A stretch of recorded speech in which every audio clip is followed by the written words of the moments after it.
Senator Herpin, would you please lead us in the Pledge of Allegiance? Please join me in the pledge. I pledge allegiance to the flag of the United States of America and to the republic for which it stands, one nation under God, indivisible, with liberty and justice for all.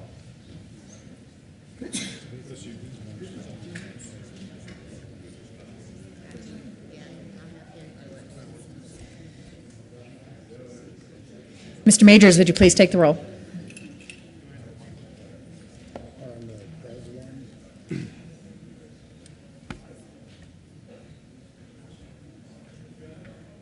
Aguilar, Balmer, Baumgartner, Brophy, Cadman, Crowder, Grantham, Guzman, Harvey, Heath, Herpin, Hill, Hodge, John, Johnston, Jones, Kafalis, Kerr, King, Lambert, Lundberg, Marble,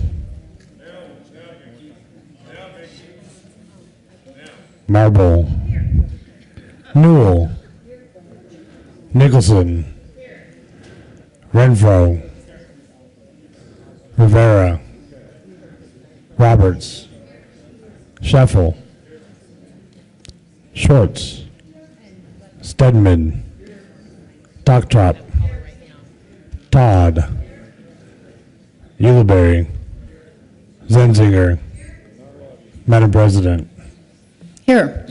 With 35 present, 0 absent, 0 excused, the Senate has a quorum. Motion to adopt the journal. Senator Zenzinger.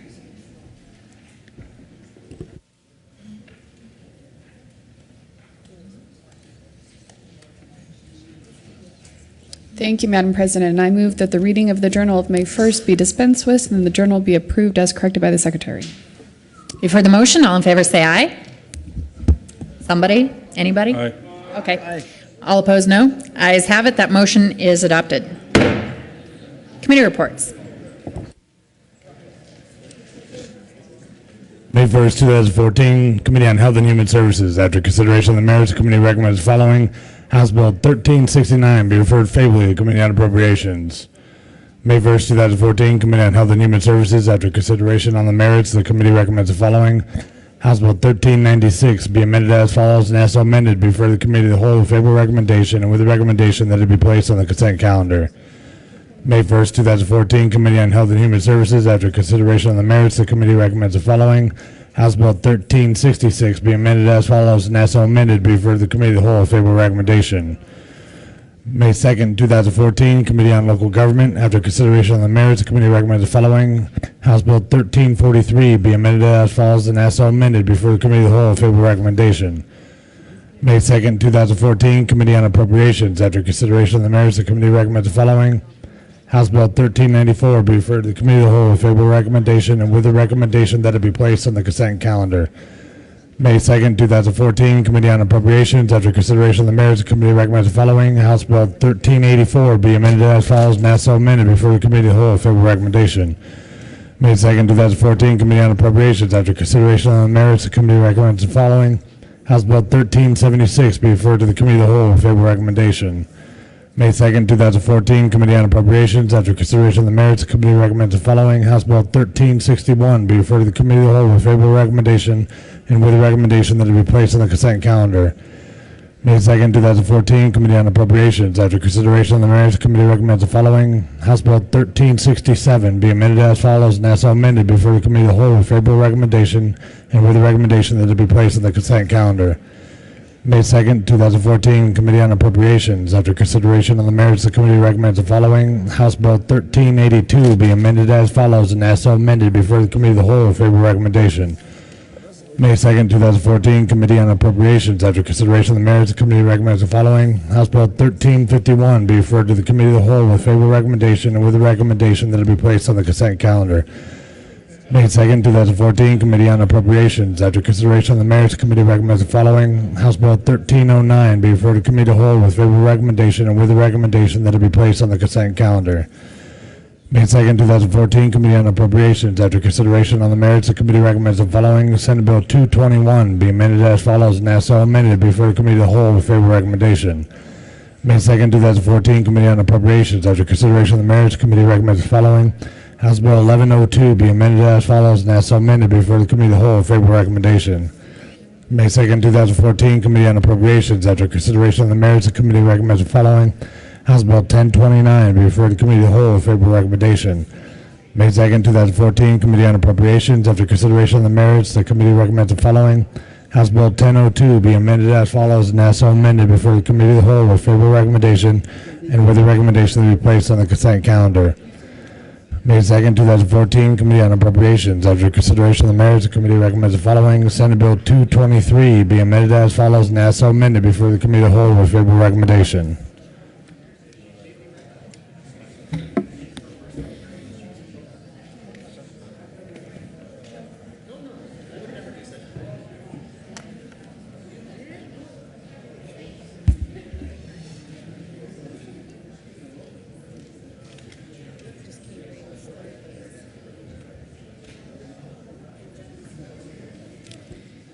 Senate Services.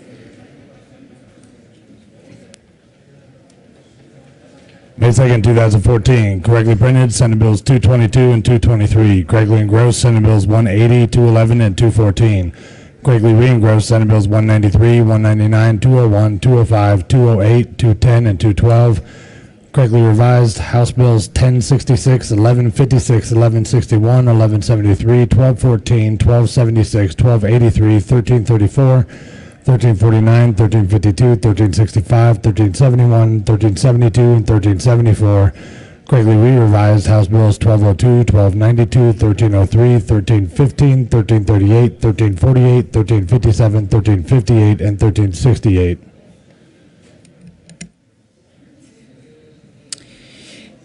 There is a change in sponsorship.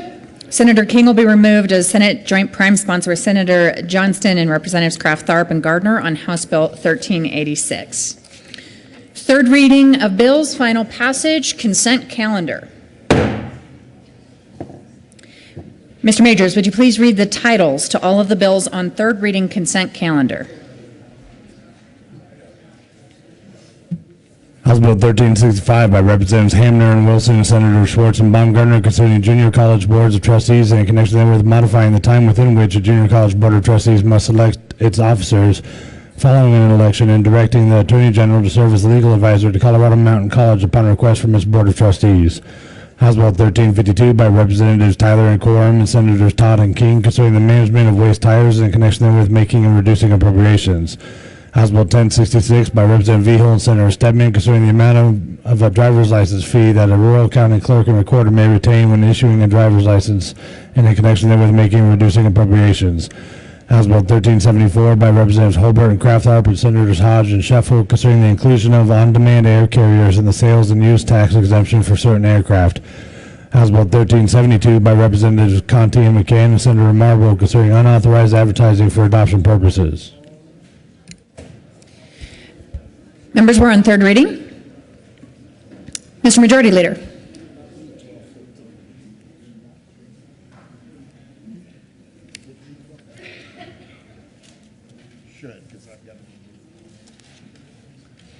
House Bill 1214 by Representative Giroux and Senator Balmer concerning an increase in the penalties for certain offenses committed against an emergency medical service provider and in connection therewith making an appropriation.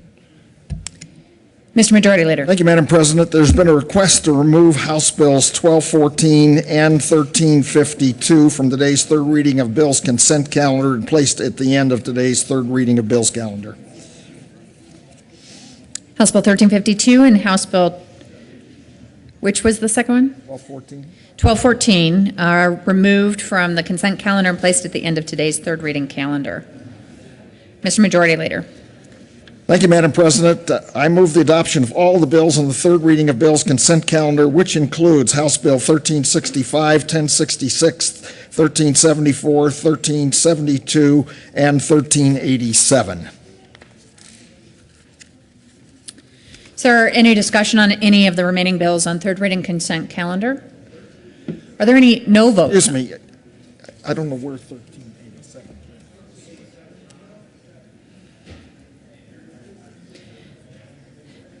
Are there any no votes on House Bills 1365, 1066, House Bill 1374, or House Bill 1372? With 35 ayes, 0 noes, 0 absent, and 0 excused, House Bill 1365 is adopted. Co-sponsors. With 35 ayes, 0 noes, 0 absent, and 0 excused, House Bill 1066 is adopted. Co-sponsors. Senator Crowder. With 35 ayes, 0 noes, 0 absent, and 0 excused, House Bill 1374 is adopted. Co-sponsors, Senator Kafalis, Senator Crowder, Senator Herpin, Senator John, Senator Todd,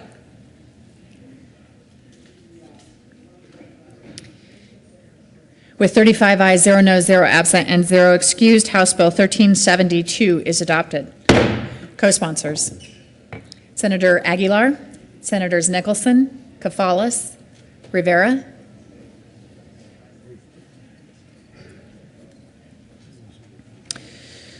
third reading of bills, final passage. Mr. Majors, would you please read the title to House Bill 1089? House Bill 1089 by Representative Hamner and Senator Schwartz concerning the qualification for a person to use the 10th Mountain Division license plate. Senator Schwartz.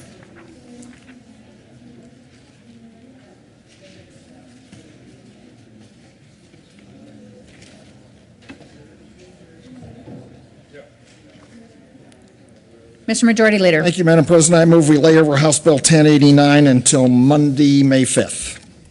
Heard the motion. All in favor say aye. Opposed, no. Ayes have it. House Bill 1089 will lay over till Monday, May 5th. Mr. Majors, would you please read the title to House Bill 1161?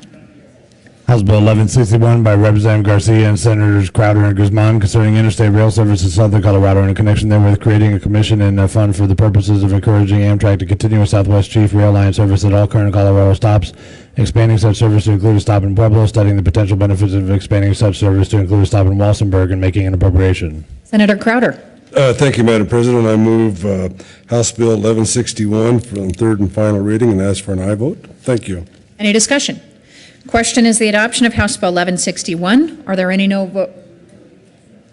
There is discussion. Senator Rivera. Thank you, Madam President. I would just like to say this bill is good for Southern Colorado. It's good for all of Colorado, and I ask for an aye vote. Question is its adoption. Are there any no votes? Senators Baumgartner, Harvey, Lambert, Shuffle, Marble, Lundberg, Balmer. With 28 ayes, 7 noes, 0 absent, 0 excused, House Bill 1161 is adopted.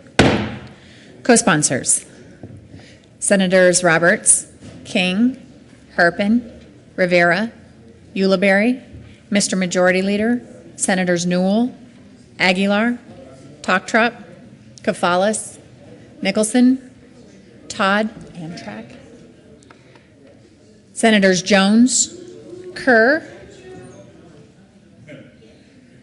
Schwartz, Johnston, Stedman, Senator Kerr, I've got you. Please add the president. Mr. May.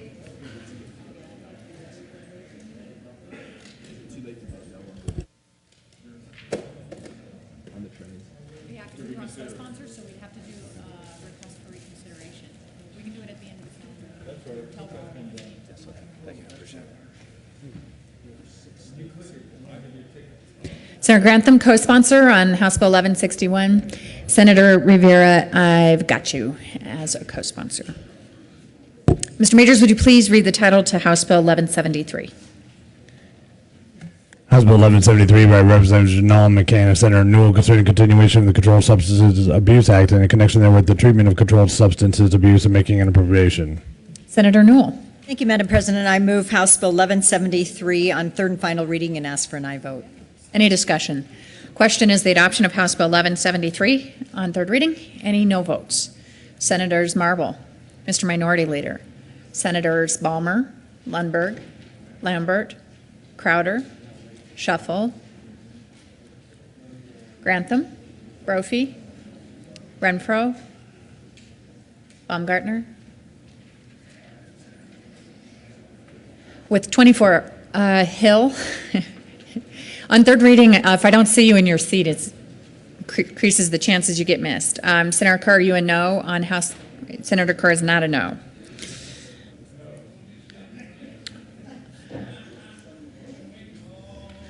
With 23 ayes, 12 noes, 0 absent, 0 excused, House Bill 1173 is adopted.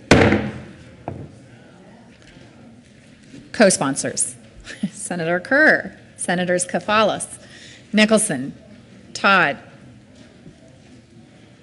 King, Aguilar. Mr. Majors, would you please read the title to House Bill 1276? House Bill 1276 by Representative Primavera and Senator Hodge concerning instruction in cardiopulmonary resuscitation in public schools and in connection therewith making and reducing appropriations. Senator Hodge. Thank you, Madam President. I move House Bill 1276 on third reading, final passage, and I ask for an aye vote. Any discussion?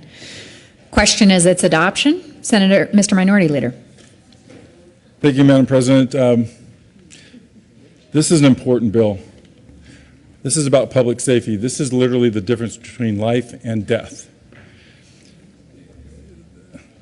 The public safety component, I had an epiphany here a few years ago. I talked to one of our colleagues about a bill he was running, and it was a mandate about public safety. And I told him there was no way I would vote for his bill before our committee. It was Senator Chris Romer, the carbon monoxide bill. I said, no way. I'm not doing that. But while I'm sitting there listening to the victims of carbon monoxide poisoning, I took the opportunity to text my wife and said, would you please check the carbon monoxide detectors in our home? The minute I took an opportunity to protect my family, I knew I couldn't miss an opportunity to offer the protection to other families. I found myself not only supporting the bill in committee, but co-sponsoring it and working to pass it on the floor. I'm in the same position here. I'm in the same position here, and I would ask you to join me for this public safety, this simple bill to protect our kids. And I'm going to give you one very good reason. It's called anomalous aortic origin of coronary artery, AAOCA. It's a rare congenital abnormality that is associated with increased risk of decreased blood flow to the heart tissue and sudden death in otherwise healthy children. Sudden death in otherwise healthy children. When I introduced my friend Tommy Lucero here on the floor the other day, he was a healthy child that you saw, but that boy died on a baseball field. Sudden death. Without CPR, we would have been celebrating his life at a funeral instead of sharing his life in this chamber. And the interesting thing about this condition, it's exacerbated in that 13, 14, 15, 16, 17-year-old that is now on an athletic field under the direction of one of our coaches. A few minutes of training guarantees an opportunity to save a kid's life, and it wasn't just him. It happens all across the state and all across the country. I wish you'd have heard the testimony from some of the folks where it didn't work out, and you would have some compassion for the opportunity going forward to make sure this doesn't happen again. In my own city, Famin Villajarro, 17 years old, collapsed on an athletic field. And you know what they did for him?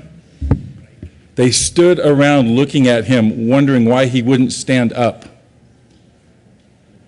Get up, get up, get up. That's the assistance he got as his mother watched from the stands as her son died in front of her and everybody else. This is a silent, secret killer of our kids.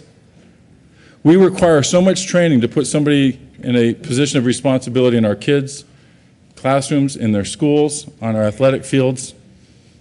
If a kid slides into first base and breaks his ankle and it's a compound fracture, you don't just pull him off the base path and say, next, bring in a sub. You have a responsibility to take care of him,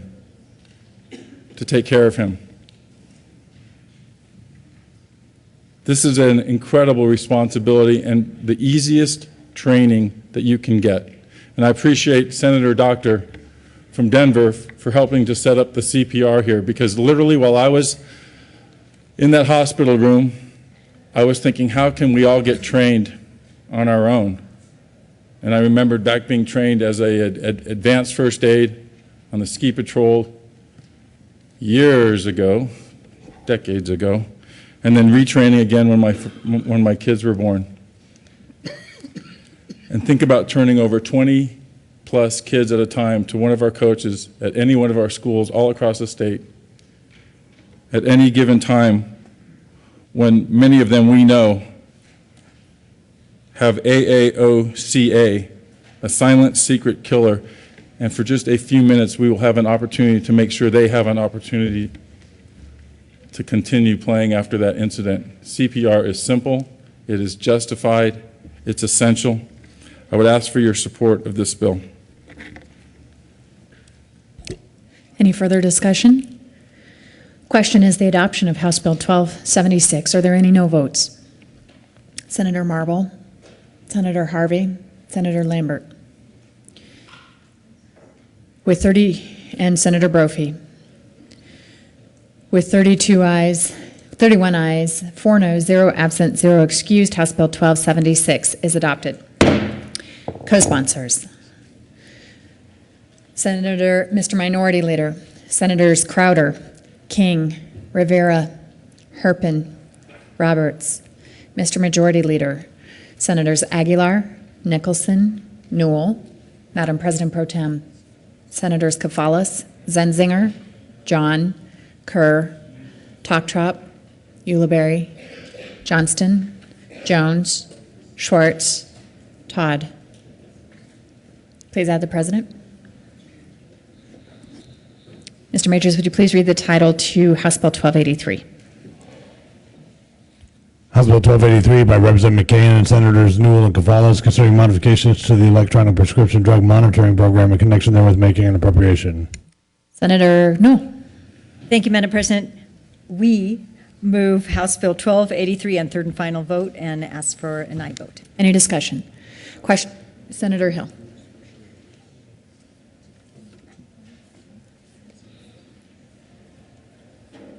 Thank you, Madam President. Colleagues, I confess I'm torn on this one. We have some opportunities to actually increase efficiency and expand the opportunity to track and monitor prescription drugs. But I voted against it in committee, and I'll tell you why. And I tell you, I think there's still more problems in this approach than there are solutions. Colleagues, one of my biggest concerns is privacy. In this bill, what we're doing is we're basically creating a database. And yes, we put penalties in there for people who willingly take that data and abuse it and use it, whether they sell it, whether they're dishonest with it. But there, unfortunately, as we've seen again and again and again, there are no protections in this bill for hackers, for if we just, these things accidentally get lost. 2 weeks ago, I got a letter from the United States Air Force letting me know that my personal data, including my Social Security number and some of my health records, had been compromised. Now, colleagues, if one of the organizations responsible for keeping secrets safe, for keeping national secrets, military secrets safe, can lose this data, I need to be more concerned about organizations such as this, where we are outsourcing it to create a centralized database of important personal critical health data. There are solutions we need in this area, but I'm concerned this is not the one, and there are far too many privacy risks to allow us to go forward with this responsibly. I encourage you to consider this as you recognize the opportunities this bill presents along with the weaknesses. Senator Newell. Thank you, Madam President. I just wanted to clarify for the record that the database already does exist, and we are increasing security on that. That's part of this package, is to make sure that we're increasing security and increasing efficiency on the program as well. And over 100 stakeholders took almost a year to thoroughly vet this, and with the amendments that we had in committee, then there is no opposition. Thank you.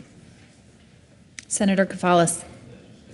Thank you, Madam President. Colleagues, I just want to remind you that the purpose of making the improvements to the prescription drug monitoring program, it's one tool that we can have in place to help address the epidemic of abuse of prescription drugs, in particular painkillers, and it will make a difference. I mean, right now in Colorado, the annual instances of doctor shopping are something like 382,044 people out of a population of 5 million, a percentage of 7.64% of folks who are going around to try to access prescription pain medicine. And in states where they've implemented some of these improvements, we've seen marked reductions in this type of behavior, and we are trying to put one more tool in the toolbox to address a very serious problem in our state. Thank you. Senator Lundberg. Thank you, Madam Speaker. President, Madam President, always databases have a useful purpose. It's great for somebody. The question is how much and how many. And I'd submit two things on this bill. One is recently somebody I knew got a prescription that did have a narcotic in it. And I said, you know, you're on the list now. And they were shocked that there was a list.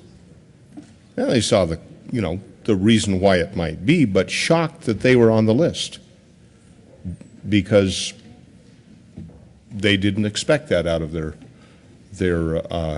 government oversight. They thought that prescription was between themselves and their doctor.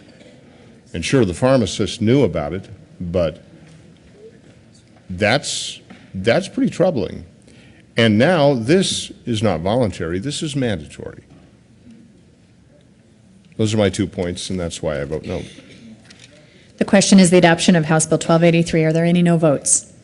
Senators Balmer, Hill, Shuffle, Marble, Renfro, Grantham, Baumgartner, Harvey, Lambert, Lundberg. Senator Balmer, I've got you. Mr. Minority Leader. With 24 ayes, 11 noes, 0 absent, and 0 excused, House Bill 1283 is adopted. Co-sponsors: Senators King, Aguilar, Nicholson, Todd, Schwartz, Kerr, Toctrap, Zenzinger. Senator Todd, I've got you. Senators Jones, Johnston, Crowder. Mr. Majors, would you please read the title to Senate Bill 180? Senate Bill 180 by Senator Cafalas and Representative Swam concerning the Colorado Dental Health Care Program for low-income seniors and in connection therewith requiring a post-enactment review of the implementation of this act and making and reducing appropriations. Senator Cafalas. Thank you, Madam President, and I neglected to say good morning, colleagues, earlier. I move Senate Bill 180 on third reading and final passage, and respectfully ask for an aye vote. Any discussion?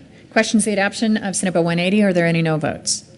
Senators Brophy, Baumgartner, Renfro, Rivera, Marble, Hill, Grantham, Lundberg, Shuffle, Lambert, Harvey. Mr. Minority Leader.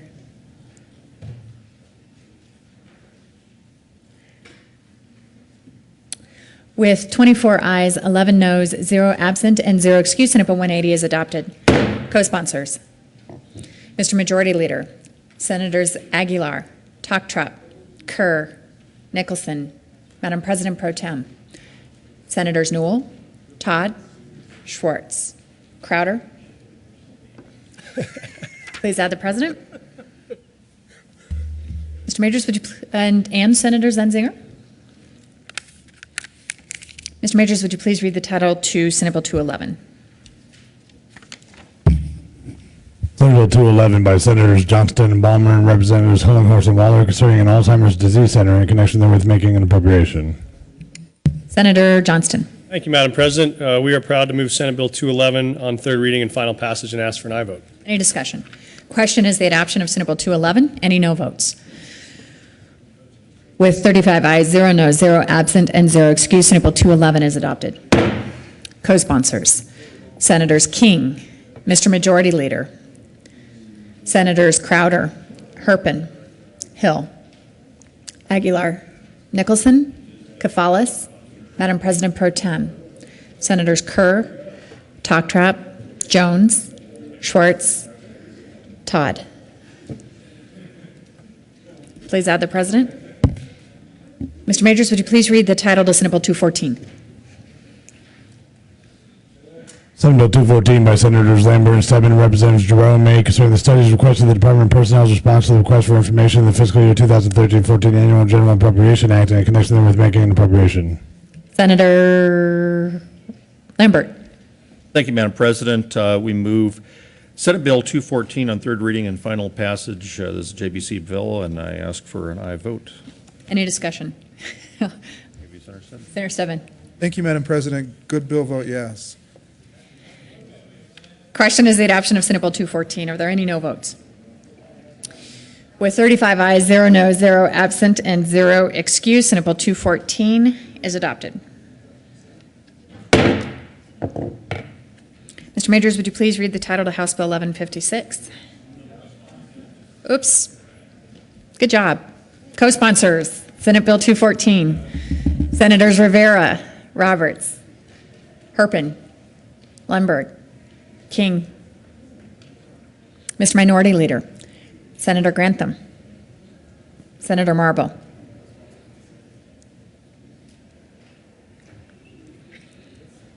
Mr. Majors, would you please read the title to House Bill 1156? House Bill 1156 by Representative Moreno and Senator Ulibarri concerning extending the age of eligibility for the Child Nutrition School Lunch Protection Program and in connection therewith making and reducing appropriations. Senator Ulibarri. Thank you, Madam President. I move House Bill 1156 on third reading and final passage and ask for an aye vote. Any discussion? Question is the adoption of House Bill 1156. Are there any no votes? Senators Crowder, Baumgartner, Harvey, Lambert, Brophy, Herpin, Lundberg, Marble, Shuffle, Grantham. Mr. Minority Leader. Senators Renfro, Rivera, King, Roberts, Hill, Balmer. With 18 ayes, 17 noes, 0 absent, and 0 excused, House Bill 1156 is adopted. Co-sponsors. Mr. Majority Leader, Senators Aguilar, Nicholson, Kafalis, Madam President Pro Tem, Senators Stedman, Newell, Zenzinger, Kerr, Toctrop, Jones, Schwartz, Todd. Please add the President. Mr. Majors, would you please read the title to House Bill 1349? House Bill 1349 by Representatives Holding Del Grosso and Senator Heath concerning the creation of an exemption for property taxes for qualifying business entities controlled by nonprofit organizations that are formed for the purpose of qualifying for federal tax credits. Mr. Majority Leader. Thank you, Madam President. I move House Bill 1349 on third reading and final passage. Ask for an aye vote. Any discussion? Senator Hill. Thank you, Madam President. I appreciate a chance to come up here and worry my majority leader by what I'm going to say. I'd like to explain why I'm going to earn the flipper on this one, because I voted against it in committee and I will be supporting it here on the floor. Colleagues, this is it's a complicated bill. If you're having trouble sleeping this weekend for one reason or another, read the bill over, try to understand it, and then call a few people and have them explain it to you.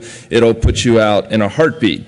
But basically what we're doing here is we're giving an opportunity, we're expanding the control we have locally to allow nonprofits to do their important work within the communities without some of the onerous restrictions that the federal government would place on it in accomplishing that work. As someone who's worked in nonprofits, as someone who stands up here and argues in many cases why I'm voting against the bill, because this is something nonprofits can do in our community much better than government can do, this is an important opportunity for us to support the work of nonprofits and increase their potential to do the good work rather than relying on government to do that for us. I encourage you to join with me in supporting this bill. Senator Grantham. Thank you, Madam President, and can't improve on that. I also ask for an aye vote. Question is the adoption of House Bill 1349. Are there any no votes? Senator Balmer, Senator Marble. With 33 ayes, 2 noes, 0 absent, and 0 excused, House Bill 1349 is adopted. Co-sponsors. Senators King, Crowder, Rivera, Shuffle, John, Kerr, Nicholson, Zenzinger, Kafalis, Todd, Newell, Toctrop, Herpin,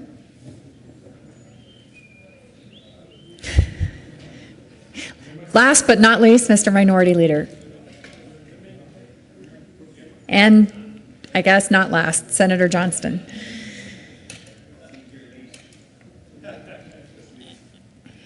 Mr. Majors, would you please read the title to House Bill 1371?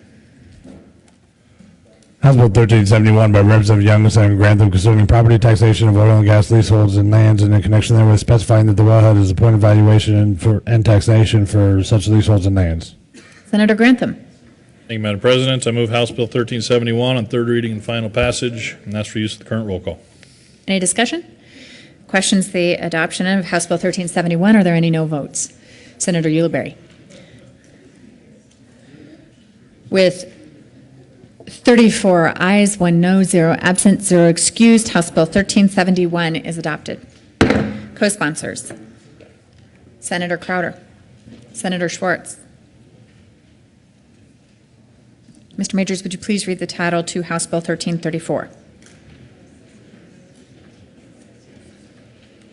House Bill 1334 by Representatives Hamner and Scott and Senators John and King concerning the Petroleum Cleanup and Redevelopment Fund.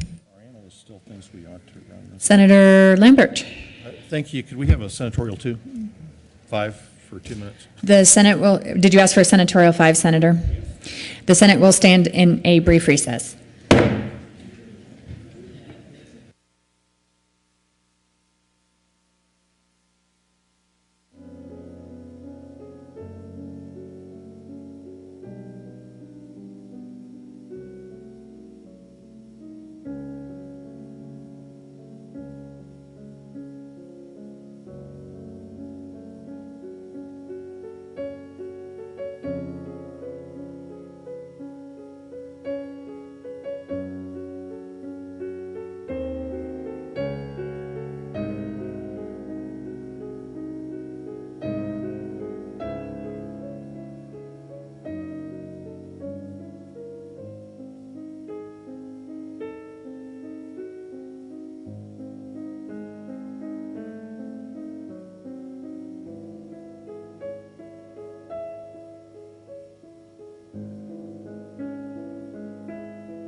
I'm good. Go. Green means go.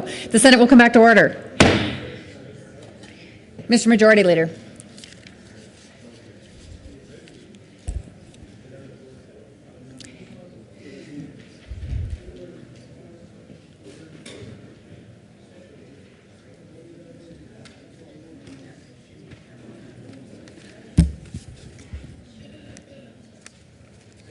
And it's Bill. I think we're going to lay over House Bill 1334 to the end of third reading calendar. Mr. Majority Leader. Thank you. Madam President, I move we lay over House Bill 1334 to the end of third reading. All in favor say aye. Aye. Opposed, no. Ayes have it. 1334 will lay over to the end of third reading calendar. Mr. Majors, would you please read the title to House Bill 1352?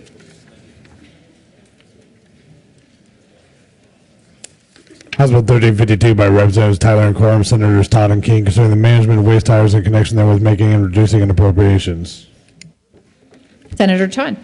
Thank you, Madam President. And this is a first for me. I have never done this before. And Senator King doesn't want to do it because he wants to go out with a clear record. But I do need to come to you and ask for a third reading amendment on a very technical issue. I know this is heartburn for JBC because they really did not want to hear anything about waste tires. But I come before you as a first, asking for a third reading technical amendment, and my friend here is not really asking for it, but I am. I will be co-sponsor of the third reading amendment. Members, the question is whether or not to grant Senators Todd and, not King, just Senator Todd, permission to offer a third reading amendment. All in favor say aye. Aye. Opposed, no. Ayes have it. Are granted permission to offer a third reading amendment. Mr. Majors, would you please read L007? Moving L007 to House Bill 30. Senator Todd. Thank you, Madam President. And this was just an error by the drafter who came to me this morning and said he was so sorry to take it off of consent calendar. But it basically amends the revised bill on page 33, line 15 after 11, and inserts transfers and fund balances. Just forgot to add those words. So again, my apologies. I move. Senator Todd, please move. Oh, and I move L007.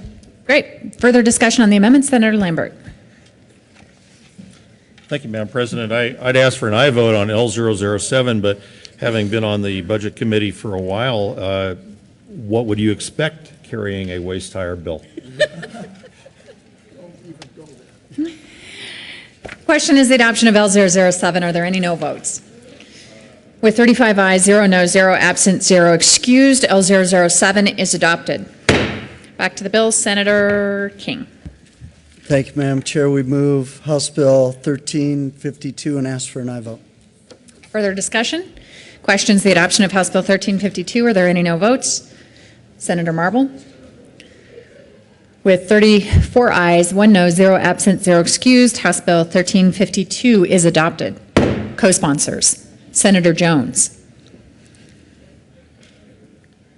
Mr. Majors, would you please read the title to House, Senator Rivera, would you like to co-sponsor House Bill 1352? Mr. Majors, would you please read the title to House Bill 1214? House Bill 1214 by Representative Jerome, Senator Balmer, concerning an increase in the penalties for certain offenses committed against an emergency medical service provider in connection therewith making an appropriation. Senator Balmer. Thank you, Madam President. Madam President, I move House Bill 1214 on third reading and final passage and ask for an aye vote. Any discussion? Question for the body is the adoption of House Bill 1214. Are there any no votes? Senators Baumgartner, Marble. With 33 ayes, 2 noes, 0 absent, 0 excused, House Bill 1214 is adopted. Co-sponsors, Senators Herpin, Roberts, Rivera, Kafalas, Zenzinger, King, Crowder. Mr. Majors, would you please read the title to House Bill 1334? House Bill 1334 by Representatives Hammond and Scott, Senators John and King, concerning the Petroleum Cleanup and Redevelopment Fund. Mr. Majority Leader. Thank you, Madam President. I move we lay over House Bill 1334 till later in the day. For the motion, all in favor say aye. Aye. Opposed, no. Ayes have it. House Bill 1334 will lay over until later in the day.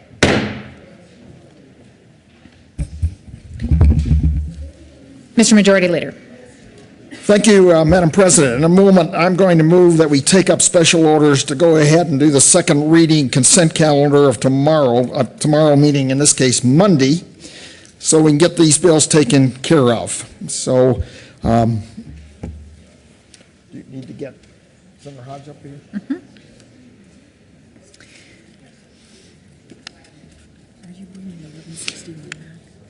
So with that, Madam President, I move the Senate take up House Bills 1390, 1380, Senate Bill 217, and Senate Bill 213 on special orders. Second reading of bills consent calendar at the hour of 10:05.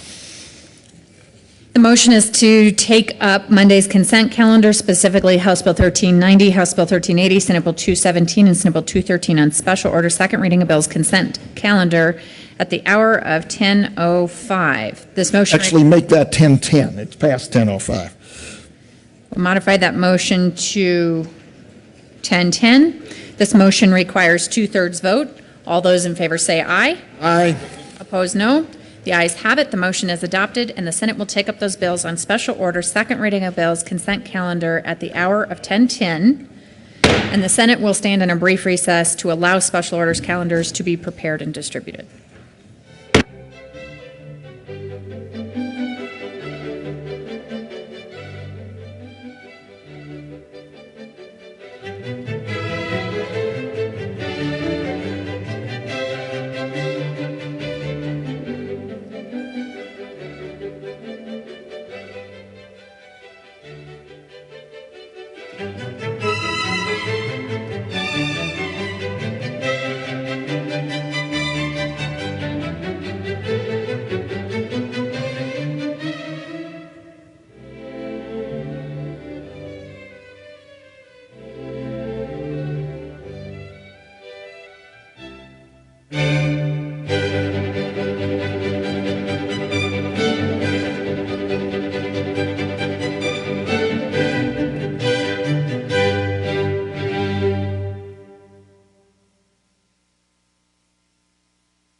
On. Senate will come back to order. Special orders, second reading of bills, consent calendar, Senator Hodge.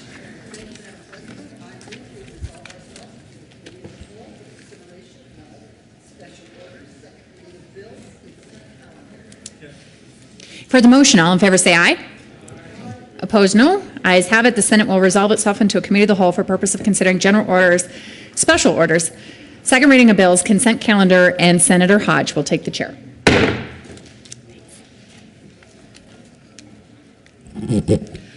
The committee will come to order. The court rule is relaxed. Mr. Majors, would you please read all of the bills on the special orders, second reading of bills, consent calendar?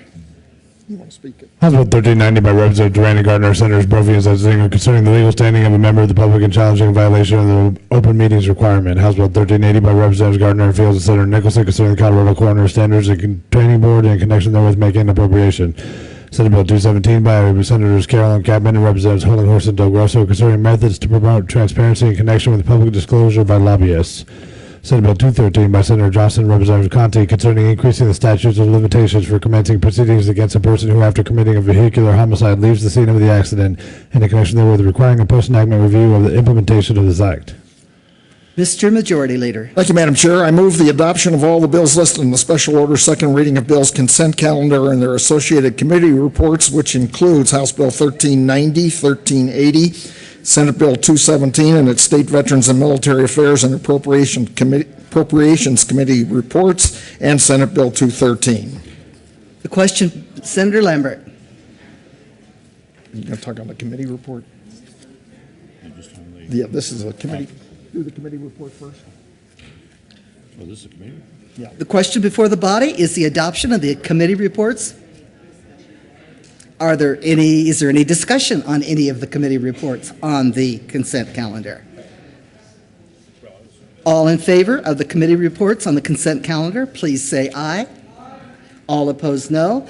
The committee reports are adopted. To the bills, Senator Lambert. Madam Chair, I have a point of order.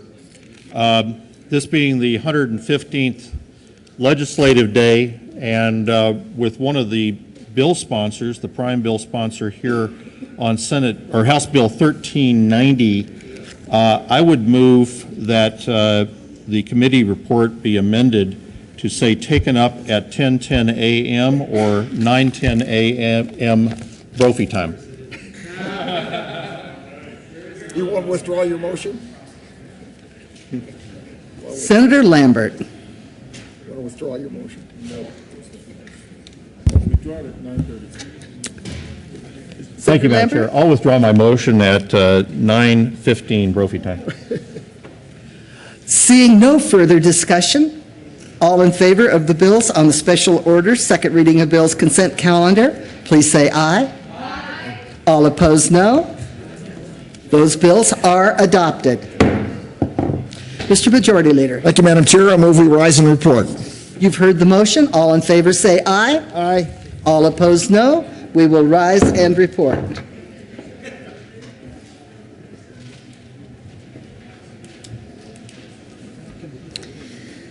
The Senate will come back to order. Senator Hodge. Thank you, Madam President. We have had a number of bills under consideration. Mr. Majors, would you please read that report? May 2nd, 2014, Madam President, your committee of the whole brings reports under consideration of the following text bills being second reading thereof makes following recommendations thereon. Senate Bill 217 is amended, Senate Bill 213 passed the second reading in order to grow space and counter for third reading and final passage. House Bill 1390, House Bill 1380 passed the second reading in order to revise space and counter for third reading and final passage.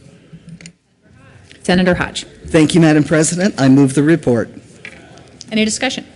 Question is the adoption of the committee of the whole report. Are there any no votes? With 35 ayes, 0 noes, 0 absent, 0 excused, the report is adopted.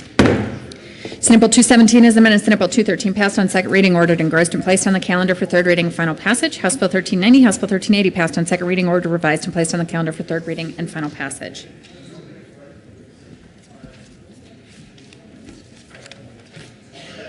Mr. Majority Leader.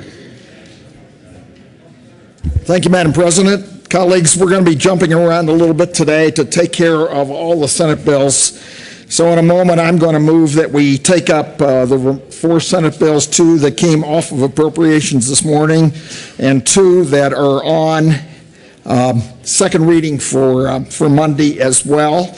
And we're going to have to change the order of which we take them up. So I'm going to move that we take up Senate Bills 215, 202, 221, and 223, and that we place Senate Bill 223 first in that order, and Senate Bill 215 last.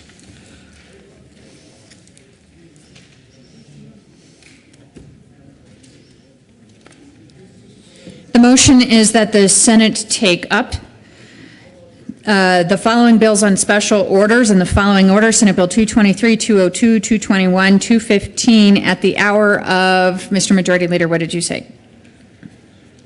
10:20. At the hour of 10:20. This motion requires 2/3 vote. All of those in favor say aye. Opposed, no. The ayes have it. That motion is adopted. The Senate will take up the bills on special orders, second reading, at the hour of 10:20. The Senate will stand in a brief recess to allow the special orders calendar to be prepared and distributed.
The Senate will come back to order. Special order, second reading of bills, Senator Hodge. Thank you, Madam President. I move to resolve ourselves into the committee of the whole consideration of special order, second reading of bills. You've heard the motion. All in favor say aye. Aye. Opposed, no. Ayes have it. The Senate will resolve itself into a committee of the whole for purpose of considering special orders, second reading of bills calendar, and Senator Hodge will take the chair. Thank you.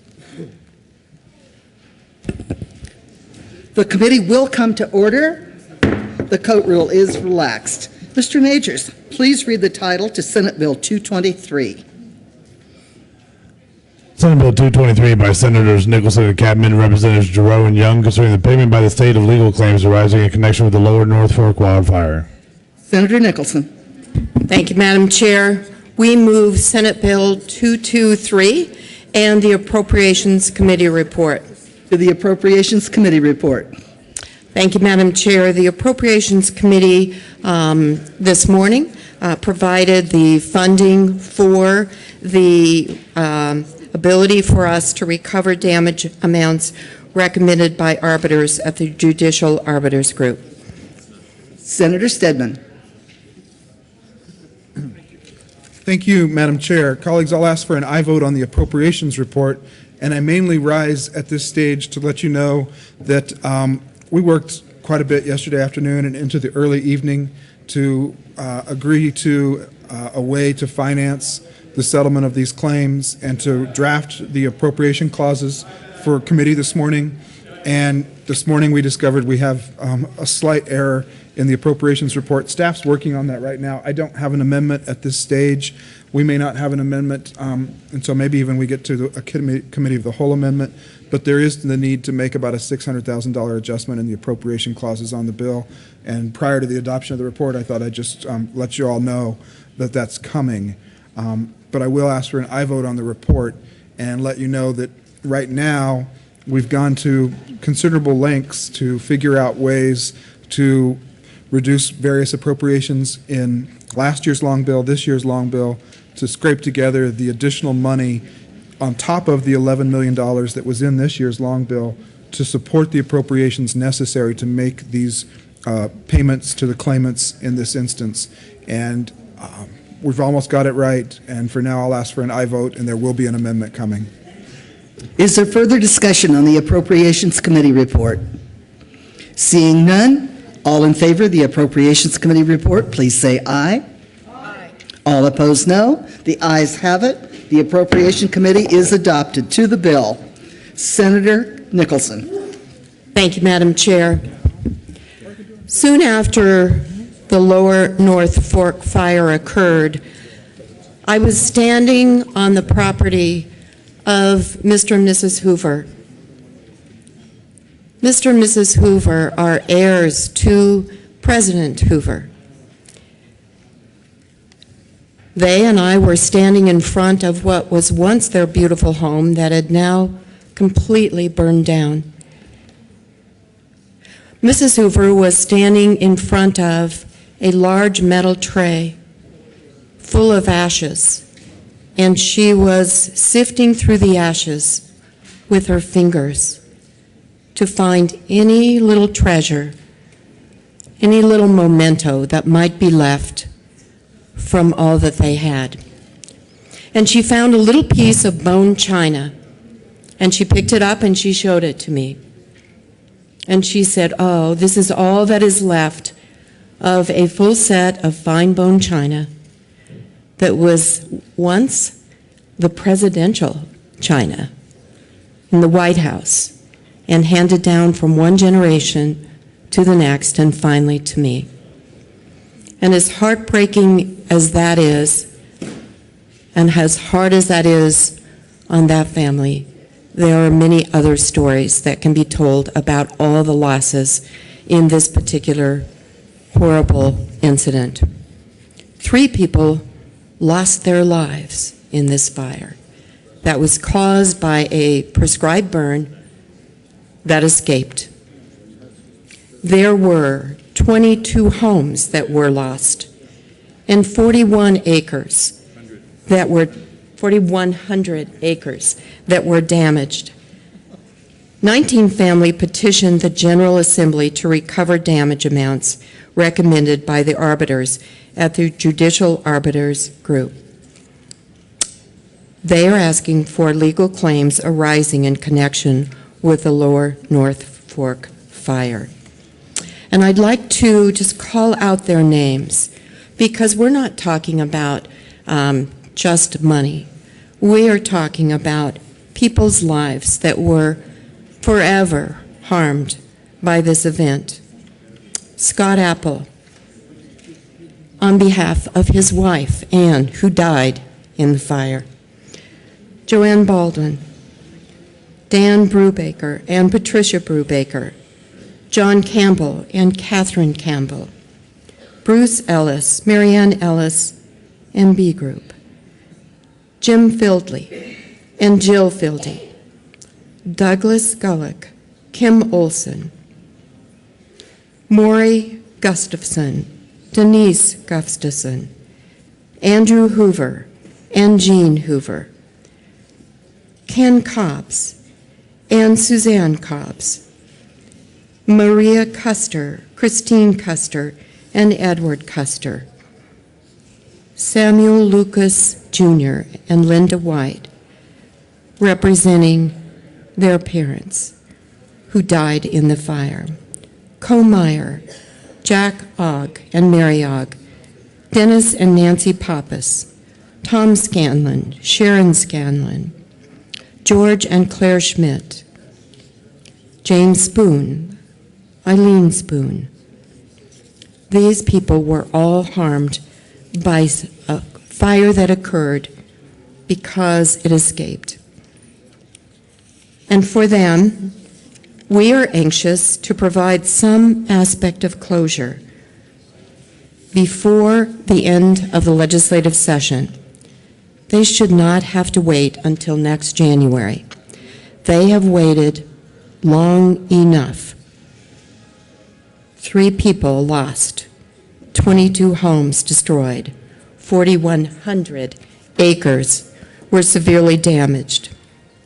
We need to make our best effort to restore their confidence in government and show them in a very concrete way that we care about them and we are responsible for our actions.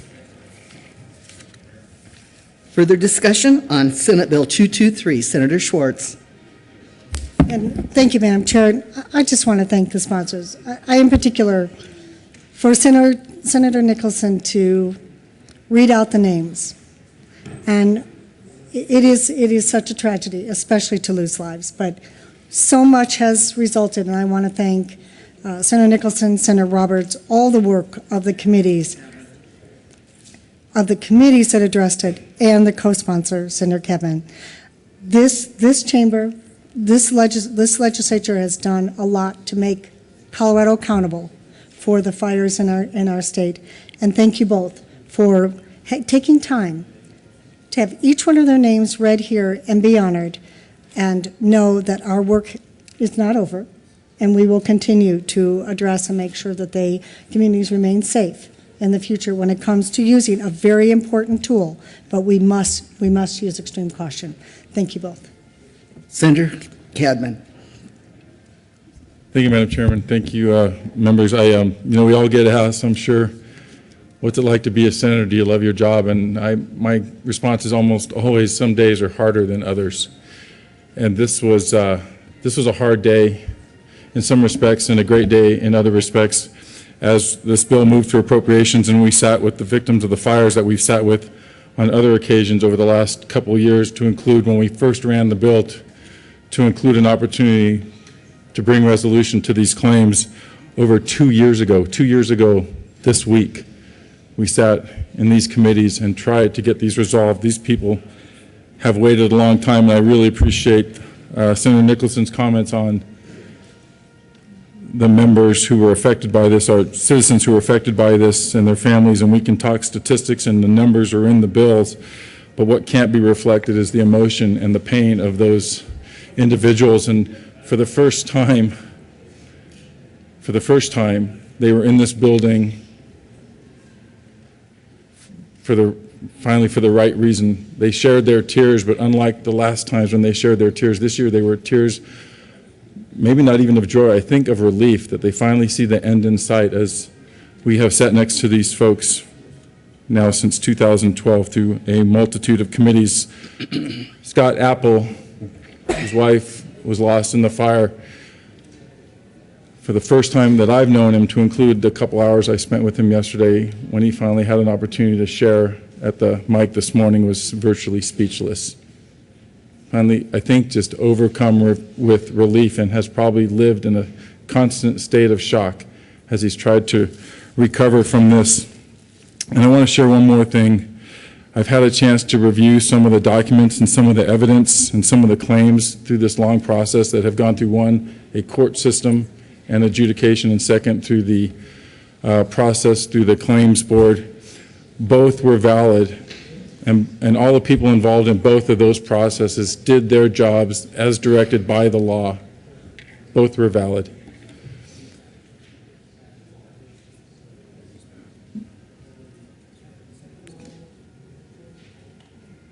Hopefully the final claimant will have an opportunity to seek a more expedited resolution to his claims than we saw with these.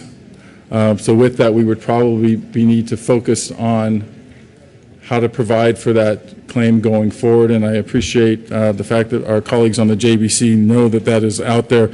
And I also want to thank the leadership. I want to thank the Senate President for everything that's happened on this. This is unprecedented. We were literally talking to our attorneys asking how to draft a bill that no one's ever seen before. I mentioned to a reporter the other day that I've probably voted on 10,000 bills, and we had there was no framework, there was no pathway that we had been down to accommodate this kind of legislation. So the fact that everybody pulled together again in the waning hours, literally coming up on the final minutes of this session to get something done, will finally provide some partial justice to this resolution. But what I wanted to say was, of the claims and the evidence and the documents that I've seen, that the losses are well beyond what any of these claims ever included at any level, whether they were in the court system through the lawsuit in Jefferson County, or whether they were in the claims division through the board. The losses, again, beyond the loss of life, were well beyond financially what any of these claims have ever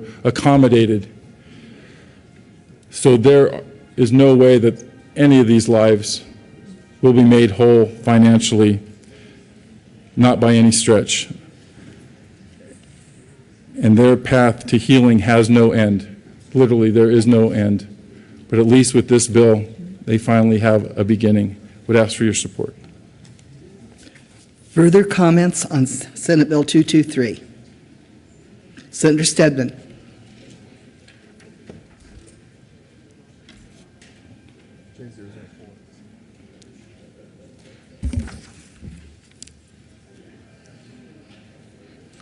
There is an amendment on the desk. Mr. Majors, would you please read J004? Amendment J004. Thank you, Madam Chair. I move Amendment J004. And colleagues, this is the adjustment to the appropriation clauses that I mentioned earlier, and staff just got it to us in the nick of time, as they generally always do. We needed to increase just a little bit the amount of general fund appropriation that's being made to bring the appropriation to the correct amount to satisfy all of the claims. And conveniently, I've been working the past month to make sure that our set-asides in the Controlled Maintenance Trust Fund come into balance with the $20 million that the Joint Budget Committee had planned. And there's a few other adjustments that need to happen in those controlled maintenance set-asides, but the difference here, on top of what we did this morning in appropriations, is this brings the Controlled Maintenance Trust Fund into a soft landing at exactly spending the $20 million set-aside that was available. And so we're resolving a certain number of appropriation issues all in one fell swoop with this amendment. I'd ask for an aye vote. Further discussion of J004, Senator Nicholson. Thank you, Madam Chair. We certainly would consider this a friendly amendment and hope you will vote for it. Senator Lambert. Thank you. I also ask for a yes vote on J004. Further discussion on J004? Seeing none, the question is its adoption. All in favor say aye. All opposed, no. J004 is adopted. Is there further discussion on Senate Bill 223? Seeing none, the question before the body is the adoption of Senate Bill 223. All in favor say aye. All opposed, no. Senate Bill 223 is adopted. Mr. Majors, would you please read the title to Senate Bill 202? Senate Bill 202 by Senator Kerr concerning modifications to the requirements applicable to the school injury loan program. Senator Kerr.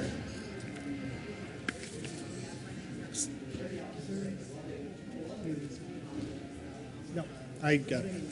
Thank you, Madam Chair. I move Senate Bill 202 and the Education Committee report. To the Education Committee, please. Thank you, Madam Chair. The Education Committee report is mostly a strike below that actually rewrites the bill quite a bit. So I ask for an aye vote. Is there discussion on the Senator Balmer? Thank you, Madam Chair. Members, in some respects, the committee report is better than the original bill. In other respects, it's not as good. But I do want to thank the committee for not requiring that loans be allowed without getting quotes from competitive sources like banks. I think that we should always encourage our school districts to get the best loan rates, and we should never encourage them to pay higher costs for loans just because they're borrowing the money from a source that is doing renewable energy. We want our school districts to be cost effective in everything they do, so that is an improvement. Other parts of the committee report I'm not as excited about, and I would like to mention that possibly the definitions of alternative fuel vehicle or alternative fuels in this context could include ethanol. And since I'm not planning to run for president, I am an opponent to ethanol. I think that ethanol is something that we should stop propping up as an alternative fuel. And I think natural gas is great and it's cost effective. So I'm certainly not going to try to put that into my gentle colleague's bill here that's about schools, but I would like to give notice that I think ethanol is a waste of money. It increases the cost of cornflakes, and I am for apple pie, cornflakes, and cheaper fuel, and so I do not want to be for ethanol. So I hope that no school district in Colorado conforms to this by using ethanol. And thank you for your indulgence on my ethanol speech. Thank you, Madam Chair. Further discussion on the Education Committee report? Seeing none, the question before the body is the adoption of the Education Committee report. All in favor say aye. Aye. All opposed, no. Education Committee is adopted. To the bill. Thank you, Madam Chair. And then with the strike below, we just adopted what this bill is about is adjusting the REASE program, the Renewable Energy and Energy Efficiency for Schools program that the legislature put in place a few years back. And that program is in place so that school districts can borrow money from the school trust fund and then repay that back with the money that they save on their renewable energy projects. An oversight in the drafting of the original REASE language made it unclear whether energy efficiency measures could also qualify for that. This bill in several places throughout statute makes it clear that we're talking about energy efficiency, which we all know is really the low-hanging fruit when we're trying to save money with energy as well. And we also move around change what the school projects, the standard at which they need to qualify. Currently it says that they have to qualify for Energy Star. This says that they can do Energy Star or a new definition that we put in place last year with new school buildings being built in Colorado. With that, I ask for an aye vote on Senate Bill 202. Any further discussion on Senate Bill 202? Seeing none, the question before the body is its adoption. All in favor say aye. Aye. All opposed, no. Senate Bill 202 is adopted. Mr. Majors, would you please read the title to Senate Bill 221? Senate Bill 221 by Senators Kerr and Zenzinger concerning reducing the frequency of administering the statewide assessment in social studies. Senator Kerr. Thank you, Madam Chair. We move Senate Bill 221 in the Appropriations Committee report. To the Appropriations Committee report. Thank you, Madam Chair. Want to make sure that everyone understands that in the Appropriations Committee, this report actually puts back $335,000 into the state education fund. That's right, putting it back. That's an extra $335,000 that we will have available in the state education fund. I ask for an aye vote. Further discussion on the Appropriations Committee report. Seeing none, all in favor of the Appropriations Committee report say aye. Aye. All opposed, no. The Appropriations Committee report is adopted. To the bill. Senator Zenzinger. Thank you, Madam Chair. This bill essentially strikes a balance between reducing mandatory state testing while still holding our schools accountable for growth in the area of social studies. We would ask for an aye vote. Further discussion on Senate Bill 221. Senator Renfro. Thank you, Madam Chair. Members, we had some interesting witness testimony in Senate committee on this bill. People were very careful with their words, I guess, of support or opposition to the bill, it seemed like to me, because, number one, they agreed and liked the one-year timeout for this social studies test in high school, for the most part, most of the witnesses, it seemed, and but yet they didn't like that it was going to actually have the test the year after, and they would rather just not have the test, because that was what testimony really came out and said was, we're testing too much, we don't have the time, especially at the high school level, because of the schedules that students keep, the way the schedules are today with flex schedules, different daily schedules, that to administer the test and additional tests, oh good, makes it very hard for them to schedule even a test within a reasonable amount of time. And so with that, I have an amendment that I wanted to offer. Is an amendment on the desk. Mr. Majors, would you please read L001? Amendment L001. Senator Renfro. Thank you, Madam Chair. I move Amendment 1.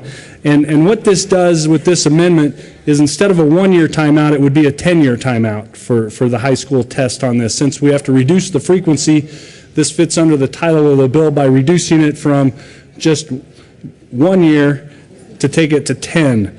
That the social studies test would be exempted from high schoolers, and it would free up the high school. This is a state mandated test. It's not a federal one, and so it's one that we could make this choice and priority and save this money. Instead of just 1 year, we could save it for 10 years. And so I'd ask for an aye vote on this amendment. Any discussion on L001? Senator Johnston. Thank you, Madam Chair. I would ask for a no vote on this amendment. I've been getting a bunch of emails and texts from social studies teachers who have been working really hard on the new state standards they helped develop and the new assessments they're helping align their curriculum for. And they think there's really good things happening in their classrooms. They're worried about even the one-year pause, but they are eager to make sure that they're getting good instruction in front of kids for them to be able to master the content that will make them ready for college and a career. And so I think to push back the focus and hard work of those teachers for 10 years would be real damage to the time and effort they've put in over the last 3. And so I would ask for a no vote on this amendment. I think this bill allows flexibility for districts to still choose to administer this assessment and for schools to, but we don't want to turn back the clock on the work our social studies teachers have done to implement these new Colorado standards. So I'd ask for a no vote on this amendment. Any further? Senator Renfro.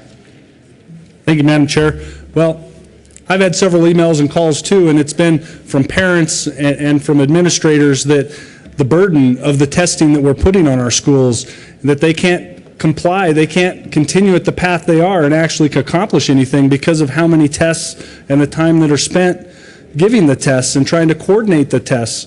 And so this is reasonable. This would keep social studies at the elementary and middle school level. So sorry kids, you're still going to take it if you're in the lower grades. You're going to have your social studies test that will be there for you within this program, but it would eliminate it for 10 years through high school.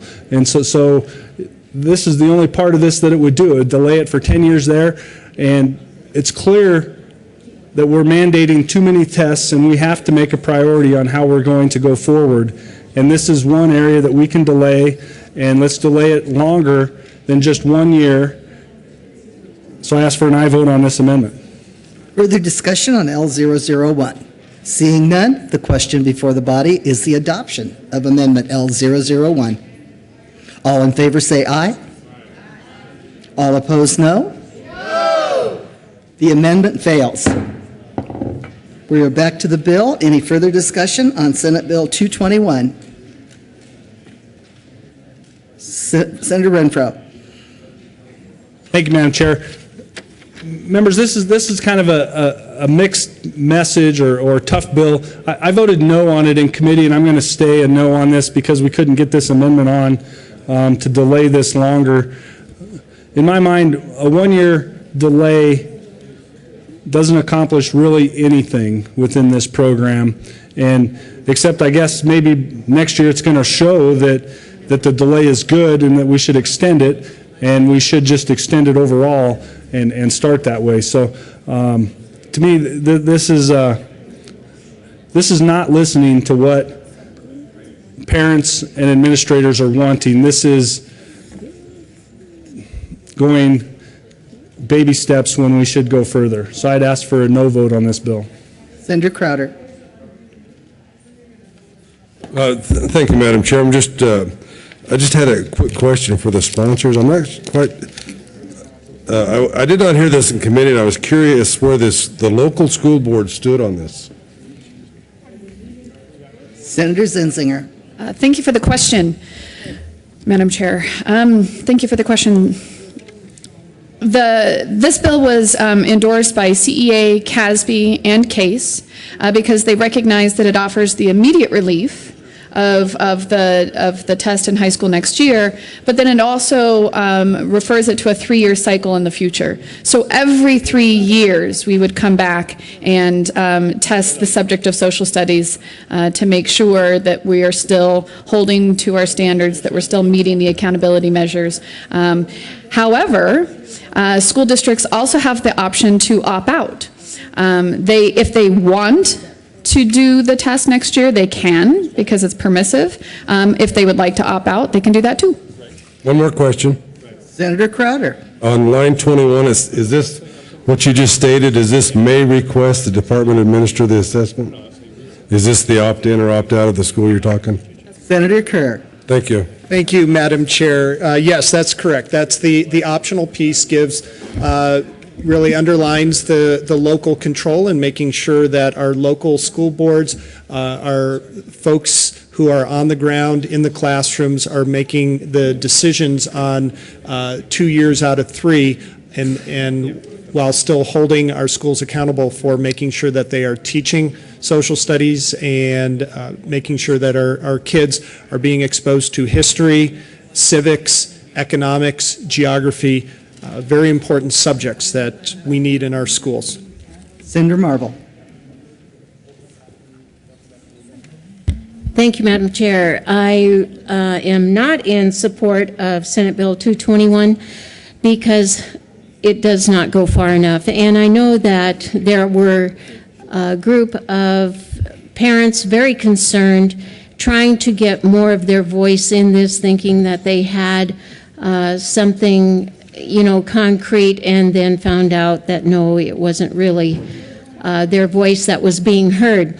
Whenever we do reduce testing, and especially when we look at the fact that when it's labeled as statewide assessments, Statewide assessments means that the time that is spent in the classroom is actually time being spent by teachers to teach to pass a test, and not actually using that class time to educate the children. We have heard more this session about the time it takes out of the classroom to pass those tests, and that's all they're teaching to is to pass a test. This bill does not go near far enough. We've heard that from teachers, we've heard that from educators, we heard that from the State Board of Education, who put out a resolution to take away Park. I mean, this is the education era of assessment, and it's very worrisome to many parents and teachers that the new definition of education is actually assessment. And so that is why I rise against 221. It does not go far enough. It is not listening with the intent that school teachers and children, the students and the parents are actually trying to address. Even the governor had come out on the radio saying it is too much testing. This is a mosquito bite compared to what we have to look at, and we're serious. And I am a no on SB 221. Senator Todd. Thank you, Madam Chair, and I rise in support of Senate Bill 221. And let me share why. I think that this has been a very thoughtful bill in terms of talking about and addressing social studies. That is one of the areas that I believe in because I was a social studies teacher, but I think it is one of the most important aspects that we give our children for processing, evaluating, collaboration, so many different aspects of study. By offering this particular bill, 221, it maintains the validity and importance of social studies, civics, geography across the state. What happens is that if you do not test it, in many cases, it gets pushed aside, and our science and our social studies end up not getting the full impact in opportunities for our children as much as they need to be.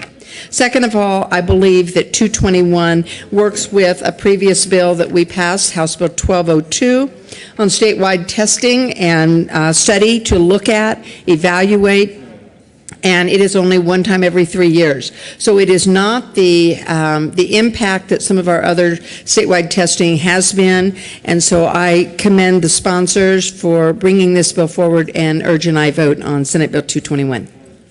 Further discussion on Senate Bill 221. Seeing none, the question is its adoption.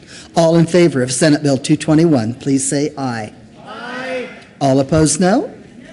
The ayes have it. Senate Bill 221 is adopted. Mr. Maters, please read the title to Senate Bill 215. Senate Bill 215 by Senator Stedman and Representatives Duran and Giroux concerning the disposition of monies collected by the state in connection with the legal marijuana industry in connection therewith making an appropriation. Senator Stedman. Thank you, Madam Chair. I move Senate Bill 215. There are no committee reports, but there are floor amendments. There is an amendment on the floor. Mr. Majors, would you please read the title to Senate L004? Amendment L004, Senate Bill 215. Nicholson. All right.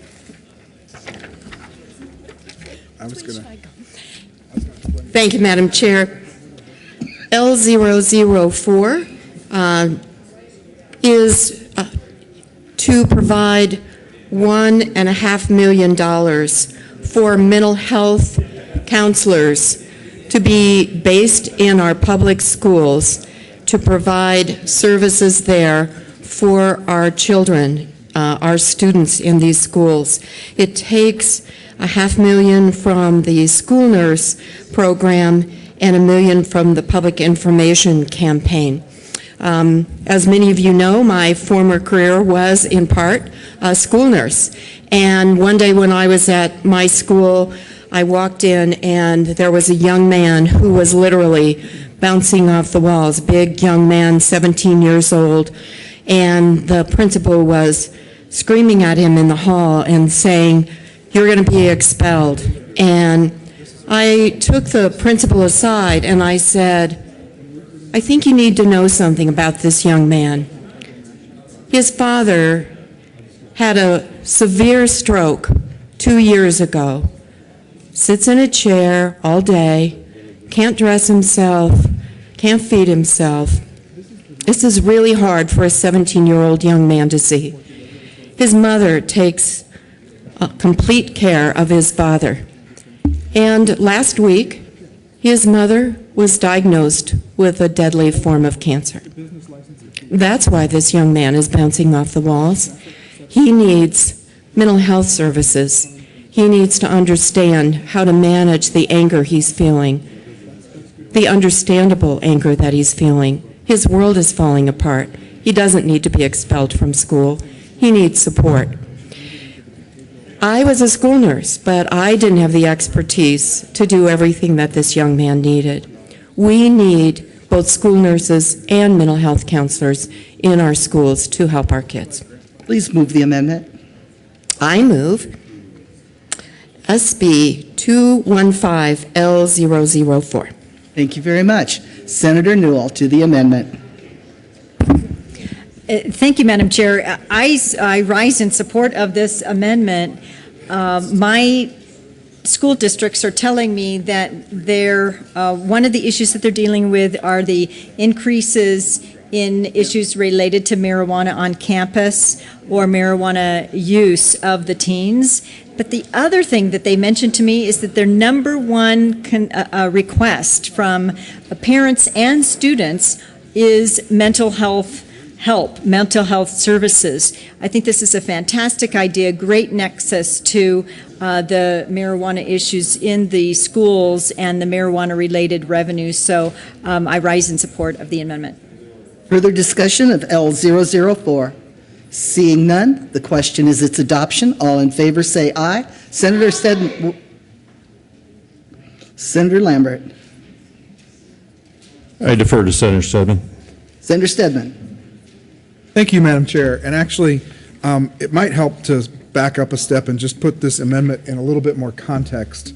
This bill is the bill that sets out the policy for how we are going to handle and treat marijuana tax proceeds.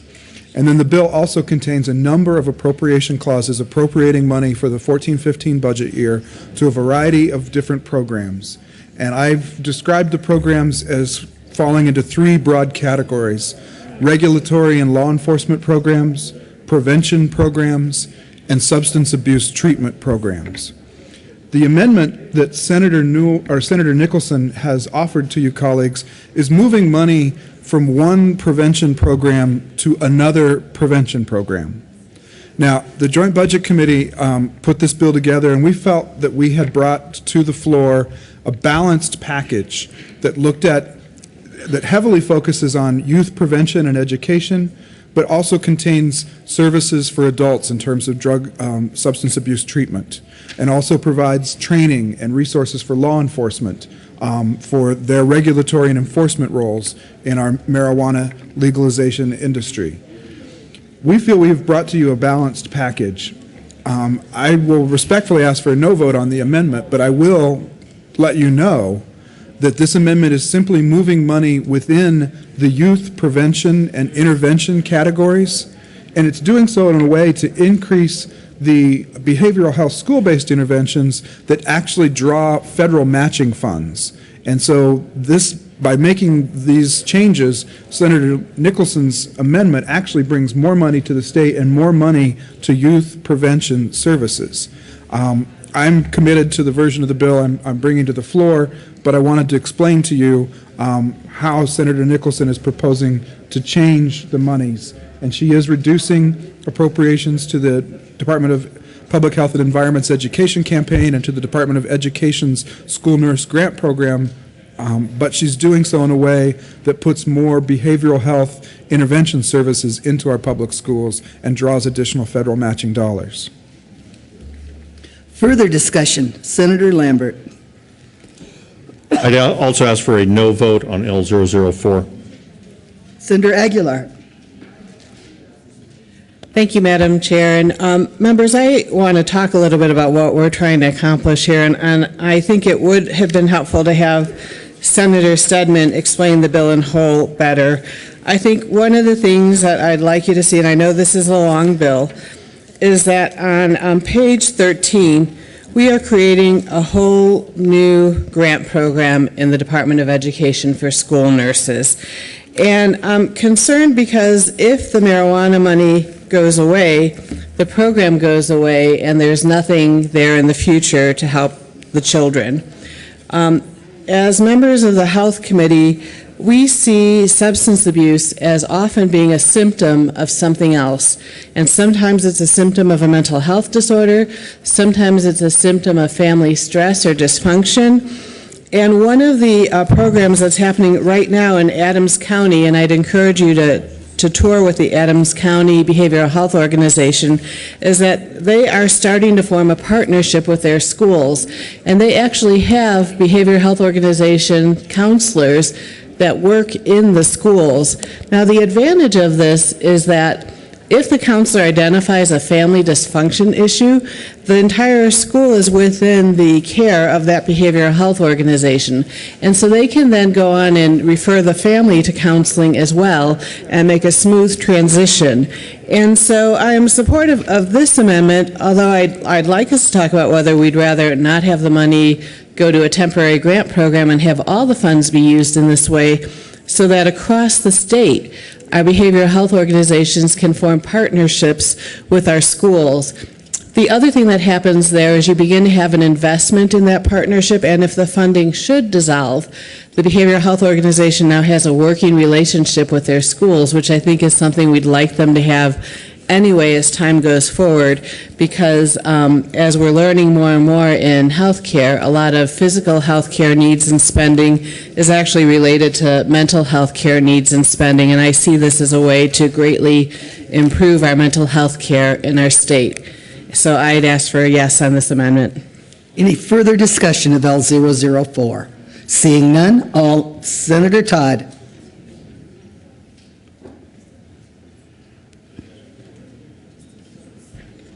Thank you, Madam Chair. And I rise in support of L005. Is that correct? 4. No, 4. Pardon me. L004. And I think the behavioral health aspect is so very important. I actually serve on the Arapahoe House Board, and I think the impact and the importance of looking at a dual treatment, a dual approach, makes so much more sense. It is not just a medical, but it really is the whole person.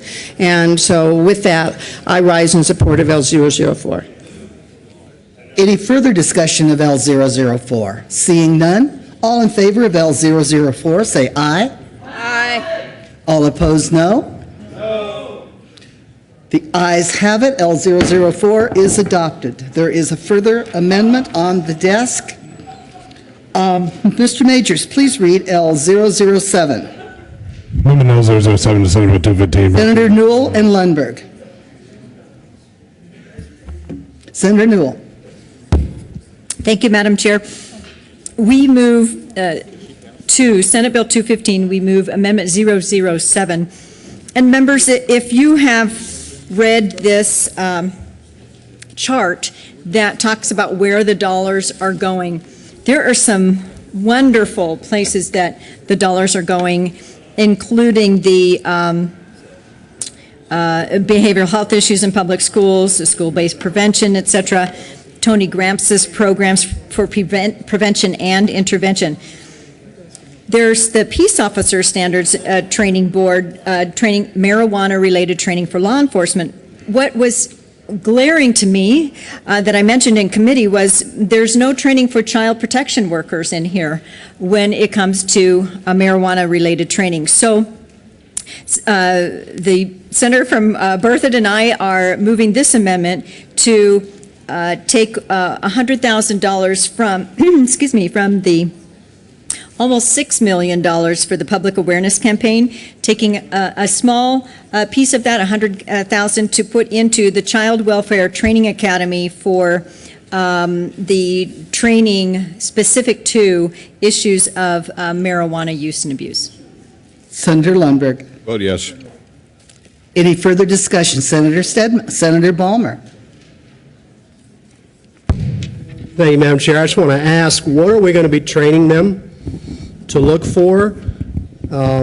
Because my big concern with this whole area is that there seems to be a belief among child advocates that the presence of marijuana in a home is de facto child abuse, and I don't agree with that at all. I think we need to be much more careful with where we go on this, because just about, I don't know what the percentage is, but a significant percentage of Coloradans are exercising their Amendment 64 rights, and a certain percentage of them have children. And so we've got to be very careful about this, and I don't want to, I just want to be very careful with what we are telling child advocates, what we are training people, what we are training social services, what we are training.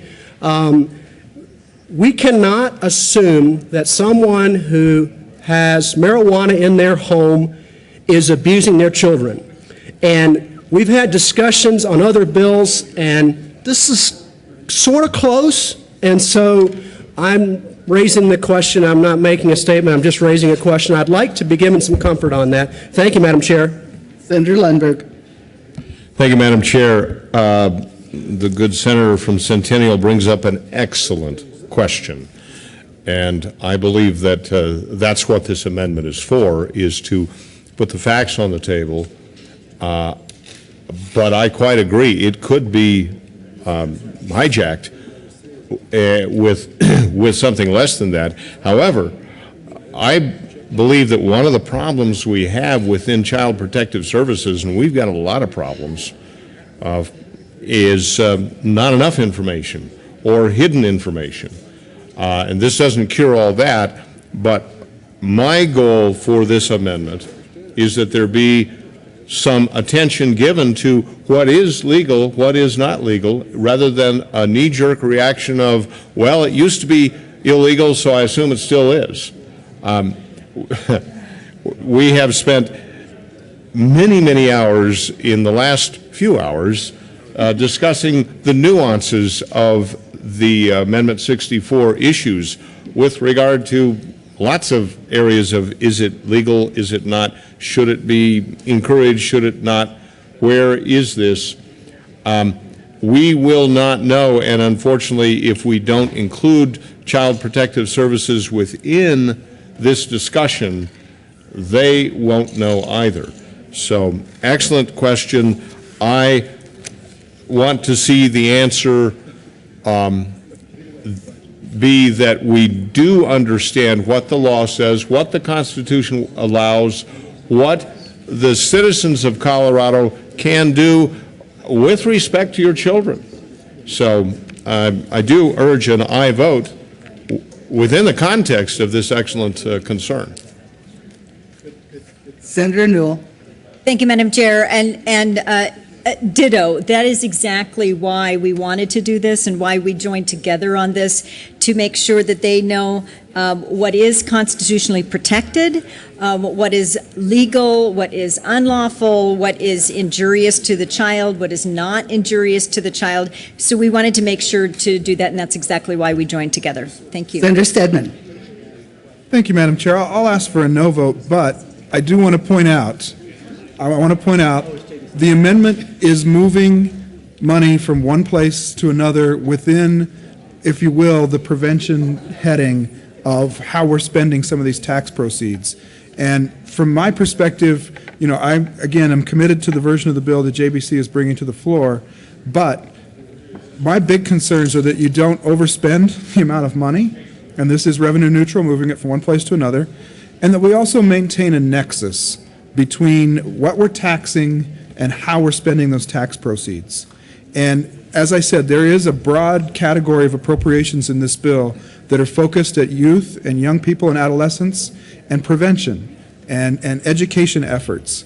And to the extent that Child Protective Services and the social workers trained at that training academy are involved in protecting youth, preventing them from abuse and neglect, to To me, there is a nexus one can articulate between Senator Newell's amendment and what we're trying to do with this new revenue stream from taxes on legal marijuana sales.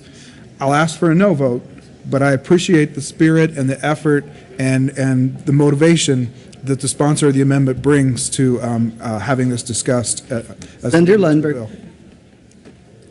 Thank you, Madam Chair. And Madam Chair, I most certainly understand the perspective of the senator who is part of the JBC. And Madam Chair, I'm sure you understand that as well.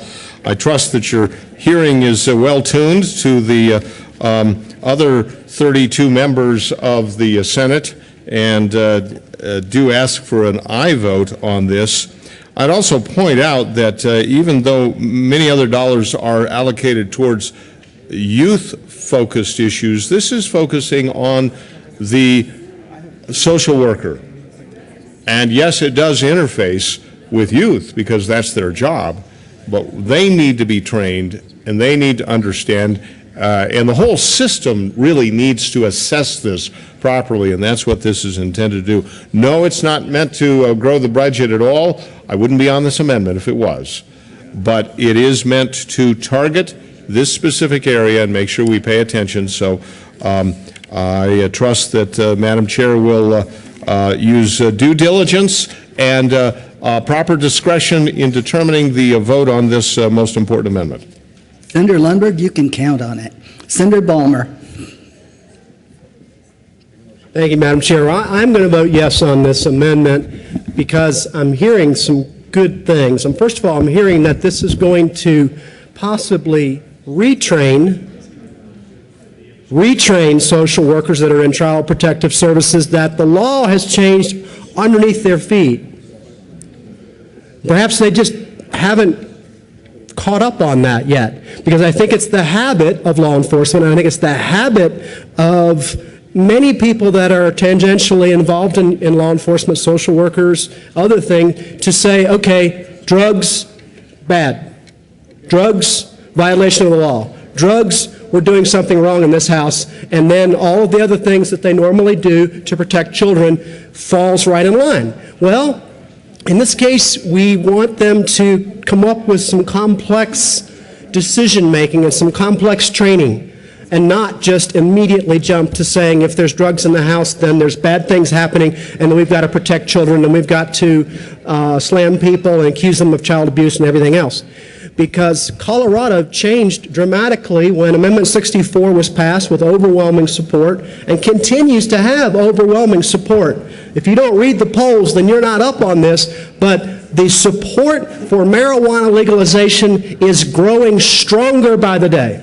Stronger by the day. So I will always be someone up here trying to protect people who are exercising their rights of utilizing the constitutional rights that the people gave them. Remember, we all, on the first day, took an oath to uphold the state constitution.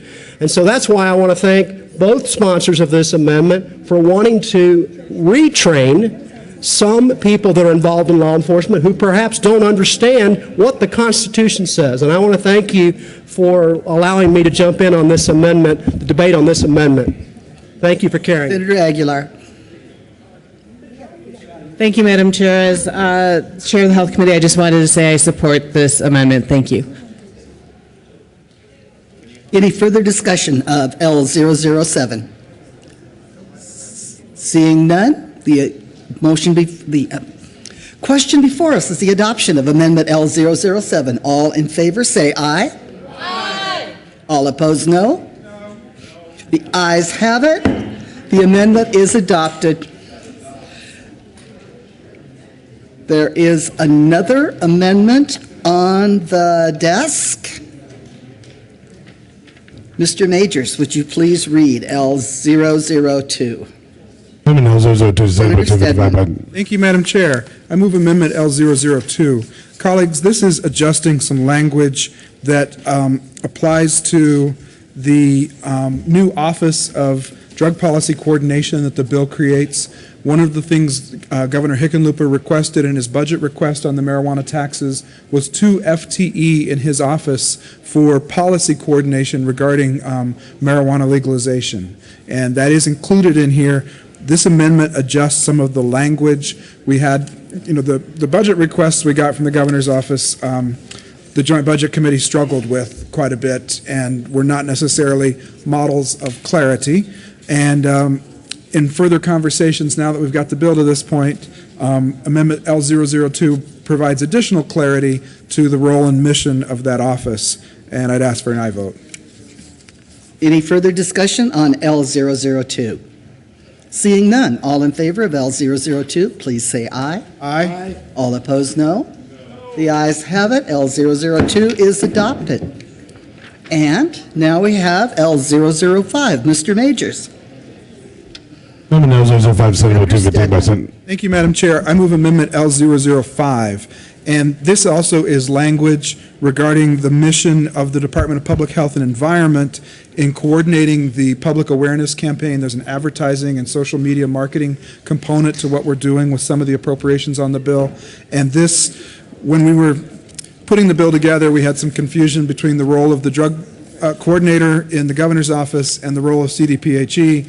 And this puts some language back in the CDPHE section so that they can coordinate with, for instance, CDOT and the State Patrol, so that messaging that they do around marijuana education and prevention includes and is aligned with efforts going on at the State Patrol and in CDOT to prevent impaired driving. So that we have a more cohesive, coordinated message that's going out to the public in our education and public awareness efforts about marijuana legalization and its consequences, legal issues, and dangers to be avoided, like impaired driving. And so this is allowing that coordination at CDPHE. I ask for an aye vote. Further discussion on L005? Seeing none, the question is its adoption. All in favor say aye. Aye. All opposed, no. The ayes have it. L005 is adopted. And Mr. Majors, we now have L003. Amendment L003, Senator Stedman. Madam Chair, I withdraw Amendment L003, and I think we're going to have a redo on it. Okay, L003 has been withdrawn. Senator Stedman. Thank you, Madam Chair. I think we're through with floor amendments for now, other than I need to have a replacement for the one I just withdrew. So maybe this would be a good time to tell you a little bit about this bill, because I think this is a very important bill. As you know, Colorado is in the vanguard of states and really nations in terms of our current marijuana policies. Our voters gave us medical marijuana in the year 2000. They gave us legalized adult use marijuana in the year 2012. We had voters approve taxation of legal marijuana sales through the passage of Proposition AA last November 2013. Those tax proceeds have started to come in. Stores are still opening, licenses are still being issued. The revenue stream is anticipated to grow, but there is great uncertainty about how much revenue will be realized from taxing marijuana sales. No one's ever created a model for predicting sales volumes and tax revenues in a legal market for this product. We're out there where no one has gone before. There is also uncertainty because of the legal and regulatory issues surrounding legal marijuana. We don't know. Okay. We don't know how long this experiment will be tolerated by the federal government. It's quite possible or conceivable that at some point in the future, federal policy would dictate a stop to what's happening here. And so whether these revenues will be recurring, whether we should be building them into the operating base of our state budget, how much we can depend on, what amounts in the future, all of those things are unknown. For these reasons, the Joint Budget Committee is bringing to you a policy in Senate Bill 215 that spends marijuana taxes a year in arrears. And we're doing that so that we don't have to try to chase budget projections, revenue forecasts, and estimate how much do we think we can provide spending authority for based upon revenues that have not yet been realized. We are starting a policy of spending the monies a year in arrears so that we have much more certainty about the level of revenue we're collecting and what sorts of appropriations and programs can be supported by those revenues. I think that's a very prudent fiscal policy that is a responsible approach to what we're doing with being the first state in the country to have the kind of marijuana industry we have and the tax revenues coming into state government that it generates. The bill, obviously, as you've heard from the amendment discussion, contains a number of appropriations of those marijuana tax dollars for the upcoming budget year. Those appropriations are all being supported by tax collections during fiscal year 13-14. Again, we're spending the money a year in arrears. One of the other important policy changes that's happening just in the handling of marijuana revenues that Senate Bill 215 creates is it separates licensing fees that businesses pay from tax proceeds on the sales. For some reason, last year when we were passing the bills at the very end of the session, we put all of the tax money into the existing marijuana cash fund, which had previously been known as the medical marijuana cash fund, and we broadened it to just all marijuana. But it receives revenue from businesses that pay licensing fees to the Department of Revenue. And it also is now receiving sales tax money, and someday, when the excise tax exceeds $40 million and spills over from the BEST program, it will receive excise tax proceeds as well. Under current law, we have a fund that commingles business licensing fees and tax revenues. And the statutory language on that fund says we're going to use it to support the regulatory functions at the Marijuana Enforcement Division at the Department of Revenue, and we're also going to use it for mental health programs and law enforcement programs and a variety of other things that are currently authorized to receive marijuana tax proceeds. If you just look at statute today, it's pretty easy to read the law and say we're spending business licensing fees on social programs. That's not appropriate. Those aren't licensing fees, those would be taxes. We are segregating those out into two separate funds, and we're going to have the marijuana cash fund to receive the cash fund licensing fee revenues from the businesses. They will have greater transparency about what level their licensing fees are set at and what regulatory functions they support. And we are creating a separate fund that is the marijuana tax cash fund to receive the tax proceeds from the 10% increment of sales tax that voters approved with Proposition AA, and also our existing 2.9% sales tax that is assessed not only on the recreational marijuana sales, but also on medical marijuana sales. And we've been collecting those sales taxes for several years now. And as I said a moment ago, the excise tax that was in Proposition AA, currently the Constitution dedicates the first $40 million to the Capital Construction Fund for public school construction under the BEST program. If we get to the point that the excise taxes exceed $40 million, that spillover, the excess, will come to this tax fund as well. Right now, we're not in that situation. All of the excise tax is going to BEST. That's the structural components of Senate Bill 215. I think this is a responsible and correct way to be handling these various revenues from the marijuana industry. I think this is a vast improvement upon current policy, and I think we're being prudent and responsible in not relying too much on making a bunch of spending and promises on revenues we haven't collected and we don't know if they're even going to be coming in the future. That's the front half of this bill. The back half of the bill is the appropriation clauses. And I've got some documents, and you can look at your fiscal note, and you will see there is $24.3 million worth of appropriations of marijuana tax money that are being made through this bill. And as I explained earlier, I view the spending programs, the appropriations of this tax money, as falling under three broad headings. First is regulation and law enforcement. We have a policy of not spending any monies a year in arrears to the extent they're necessary to support the regulatory functions of the MED, the Marijuana Enforcement Division at Revenue. That comes first. We must have a strong and vigorous regulatory environment for these businesses. We know that's essential to have the federal government continue to tolerate our little experiment here in Colorado.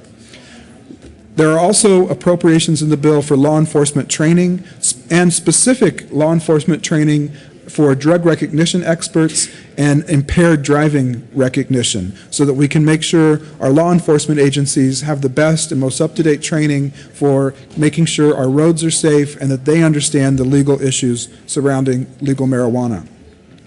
Regulation and law enforcement is the first category of appropriations. The largest category of appropriations is youth education and prevention. This bill focuses a significant amount of the tax revenues on efforts to serve youth and to make sure they understand the health impacts, the legal issues regarding marijuana in our state, and so that they hear a loud and clear message that just because it's legal doesn't mean you should. There are monies being appropriated to the Tony Grampsis Youth Service Program, an existing program with an existing network of providers that do youth mentoring and counseling functions. Groups like Boys and Girls Clubs and Big Brothers and Big Sisters, they all participate in the Tony Grampsis program. They have trusted existing relationships with at-risk youth in our state, and we're increasing the support to those programs by $2 million. We're also increasing funding for Senate Bill 94 programs that go to our district attorney's offices to provide juvenile diversion services to kids who are at risk of being adjudicated delinquents. This is keeping kids off of that path of delinquency, out of the criminal or juvenile justice system, and hopefully staying out of trouble and leading healthy, productive lives. I think this is really good uses of this marijuana tax money.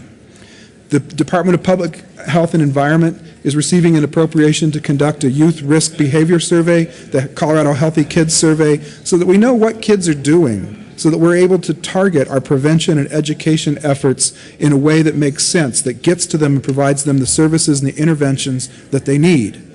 And there is an appropriation in the bill for the Department of Public Health and Environment to conduct an education campaign, a public awareness campaign, media, marketing, social media, to get the message out about marijuana and its implications to our young people and to our population as a whole. Now, I was talking earlier about messaging around preventing impaired driving. We're doing that in this bill as well. The third category of appropriations that we're supporting through Senate Bill 215 is substance abuse treatment. And there are two specific ways we are providing that substance abuse treatment. One of the appropriations supports programs that target adolescents and pregnant women, people at high risk for being involved in substance use and dependency. The other appropriation supports existing programs that direct funding to county jails to provide drug treatment for people involved in the criminal justice system in the county jails. This is an existing program that has not yet reached all of our counties in the state, and the increased appropriations in Senate Bill 215 are going to help those monies get to rural counties and serve more people who have had a brush with the law and are in county jail and perhaps need drug treatment. This, I think, is a effective way to target treatment interventions to people who are probably at great risk and need the services if they're becoming involved in the criminal justice system.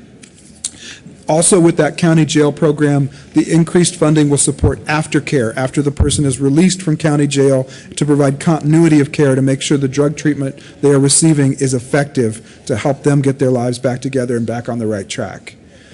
Colleagues, the passage of Proposition AA, what the voters have done with Amendment 64, has given us a unique position in the country, a unique opportunity at this point in our history to have a legal marijuana market, to have government taxing it and using those tax dollars to deal with the costs and consequences that legal marijuana may or is bringing to our state.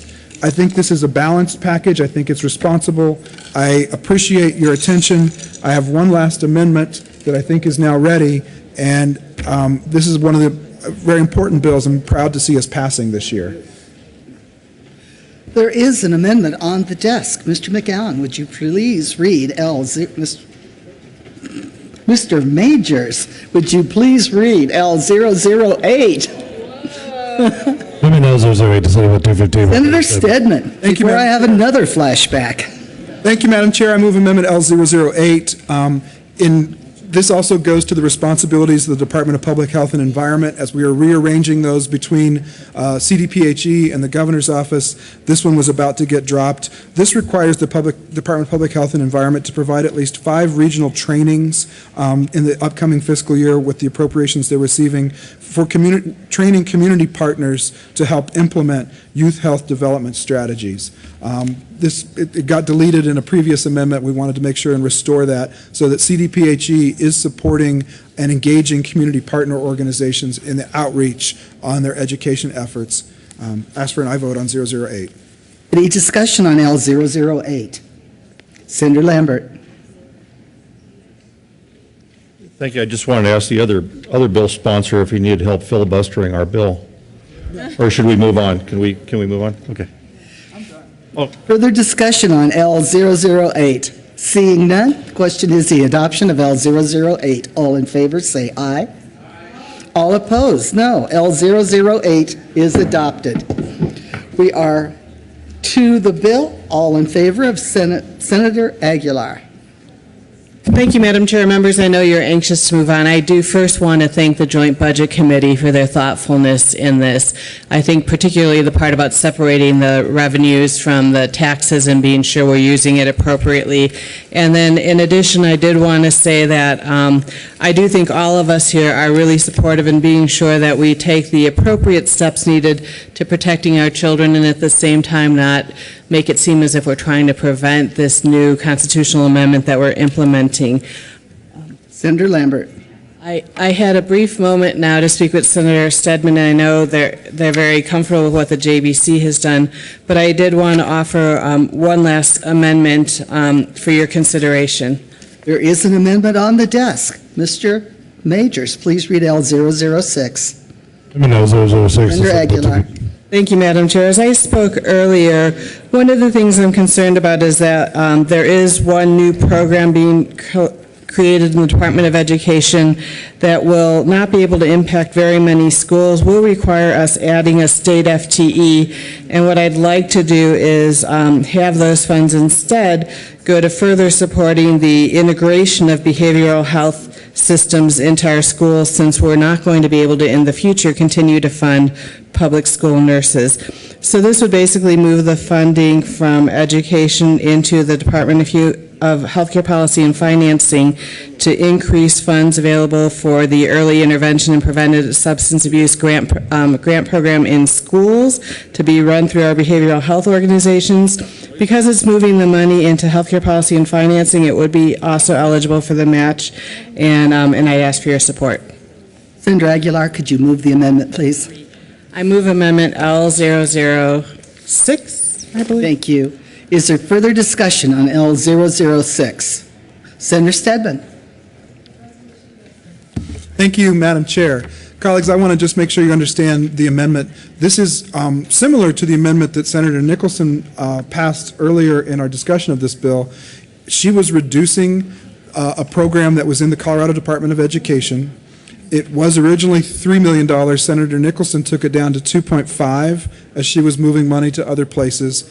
Senator Aguilar is proposing taking the CDE grant program for school nurses or other school-based health personnel employed by the school district to zero, and moving all of that into behavioral health interventions that are school-based and that do draw a federal match. And so this is very similar to Senator Nicholson's amendment, but it goes a big step further down in the same direction. And I just want to clarify for you what you're voting on. If this amendment passes, the only funding in this bill that is appropriated to the Colorado Department of Education would be eliminated, and it would instead all go to healthcare policy and financing. I'll ask for a no vote. Again, as a JBC member, I feel committed to the plan we brought to you, felt it was very balanced. This is revenue neutral. It's keeping the money within the various programs in the bill and the categories and the priorities that we have. I'll leave it up to you to decide where you think those dollars are best spent. Senator Lambert. Thank you, Madam Chair.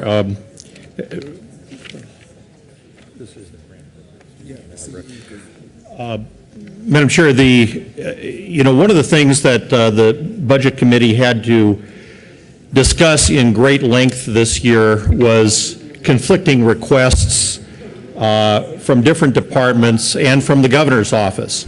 Anybody who followed the initial revenues that were coming in as reported by Department of Revenue would see that they were, a little bit delayed, and some commitments and requests were made before we finally really knew those numbers. When they came in, they were a little bit disappointing to some of the groups or the governor's office as to how much revenue might actually be included to support Proposition 64 and AA.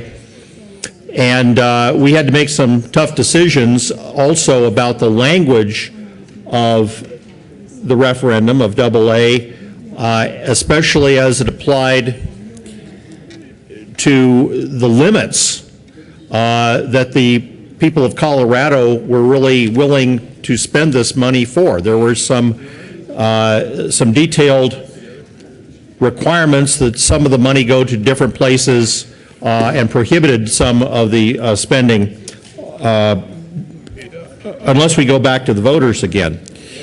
So we went through quite a extensive process. I think we had to talk with a lot of stakeholders in this process, and one of those stakeholders was Department of Education. When you're starting a brand new program, probably the first in the nation of its kind, it seems to me that some grant programs are probably a wise idea, especially as it deals with our public schools. The grant programs get a little bit delayed, so that throughout the fiscal year, the next fiscal year, there can be some prioritization within the department, and based upon that prioritization, they have some opportunities to give grants and target those grants to specific areas. L006, as I understand it, takes away that latitude for the Department of Education to issue those grants and puts it into other areas, especially into, I think you said the CDPHE, I think is where the money's going, but it goes into other parts of the budget that really take this out of the control of the Department of Education. So I would be a no vote, and I'd ask your no vote on L006. I think there needs to be some participation with the Department of Education, especially since some of their school nursing, their behavioral health, other things, we put some of that funding in there, and I think there needs to be some targeted grants as well. So I would ask a no vote on L006. Senator Aguilar. Thank you, Madam Chair. And I think that we need to look at redesigning the model and not adding to what our Department of Education does, the concept of being our substance abuse counselors or being, and I guess my bigger concern is that $2.5 million in the Department of Education with 1,800 schools is not going to provide a lot that will be long-acting and sustaining and will increase the line on our education bill, which I'd rather see as spending directly in teachers in the classroom. And if we put this through healthcare policy and financing to our BHOs, in addition to being eligible for federal match, it will create a partnership that will be sustained beyond the time in which the funding is available. So I'd ask for your support. Further discussion on L006. Senator Stedman. Thank you, Madam Chair. I've been conferring with our drafting staff while you were discussing this amendment, and we've had a couple different amendments that are hitting the same things. Both Senator Nicholson's amendment and Senator Newell's amendment reduced the education campaigns, and because this is like a mini long bill. That's how the Joint Budget Committee talked about it as we were preparing to bring it to the floor, and why we agreed we would try to stick with our balanced package of appropriation that we had.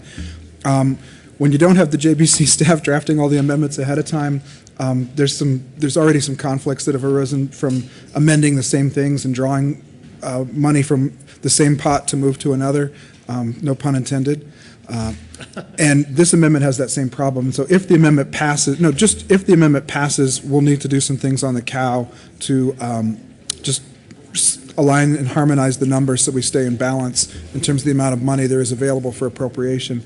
I just wanted to point that out because your going to the same things the Senator Nicholson amendment went to as well. And so if all this comes to pass, we'll have a little cleanup to do. Senator Aguilar.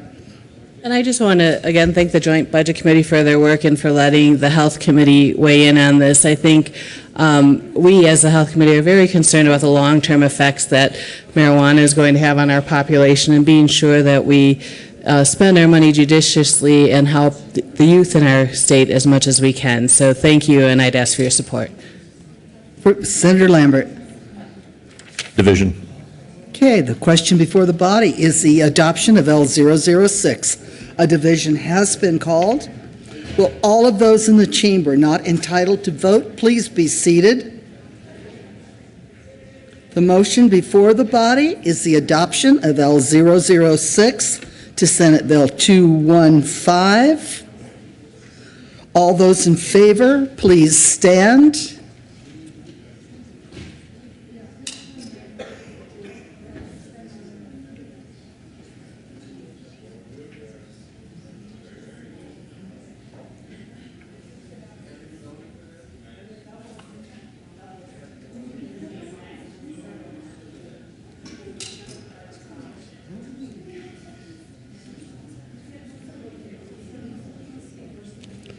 Please stand still. We're having trouble counting.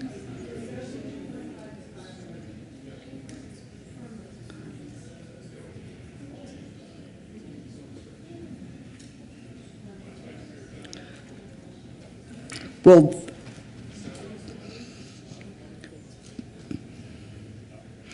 okay, well, those opposed, please stand. And remain standing in your spot.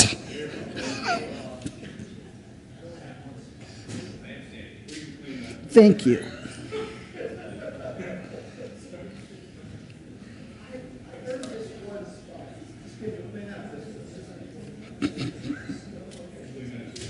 The amendment fails. We are to the bill. Is there further discussion of Senate Bill 215? Seeing none, the question before the body is the adoption of Senate Bill 215. All in favor say aye. Aye. All opposed no. The ayes have it. Senate Bill 215 is adopted. Mr. Majority Leader. Thank you, Madam Chair. I move we rise and report. You've heard the motion. All in favor say aye. Aye. All opposed no. The ayes have it. We will rise and report.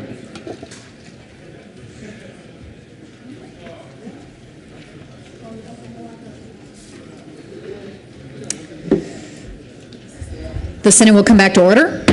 Senator Hodge.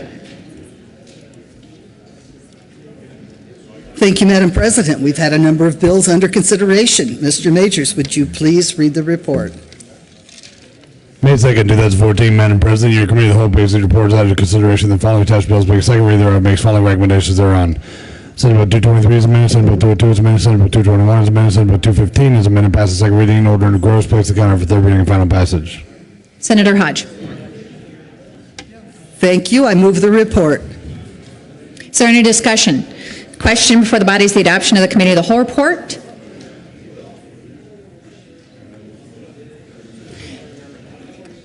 There is an amendment on the desk. Mr. Majors, would you please read Committee of the Whole Amendment 1? Committee of the Whole Amendment 1 to Senate Bill 221. Senator Renfro moved to amend the report of the Committee of the Whole to show that the following... Senator Renfro. Thank you, Madam President. I move Committee of the Whole Amendment 1 to 221. This is what would take the timeout for the social studies test from 1 year to 10. Is there any discussion on Committee of the Whole Amendment 1?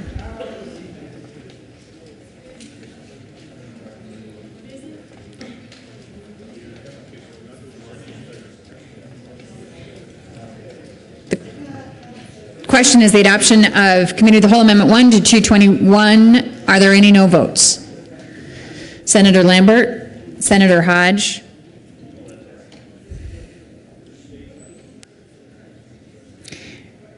With 33 ayes, 2 noes, 0 absent, and 0 excused, Committee of the Whole Amendment 1 is adopted. There is another amendment.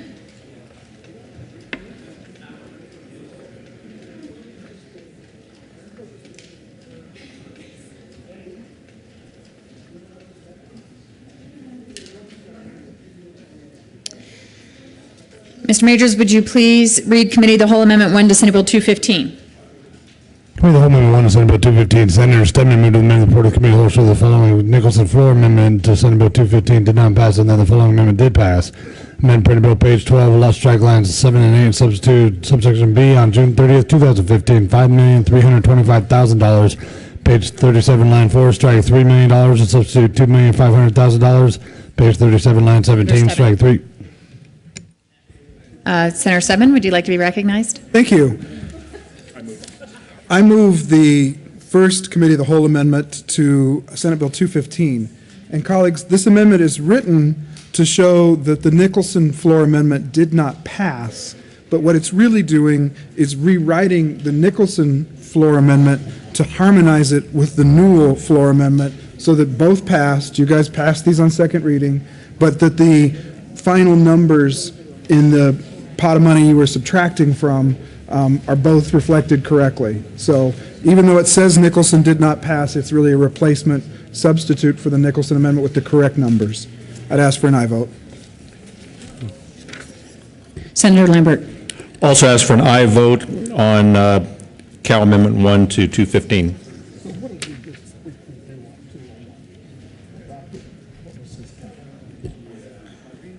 Is there any discussion on Committee of the Whole Amendment 1? Are there any no votes to Committee of the Whole Amendment 1? With 35 ayes, 0 noes, 0 absent, and 0 excused, Committee of the Whole Amendment 1 to Senate Bill 215 is adopted.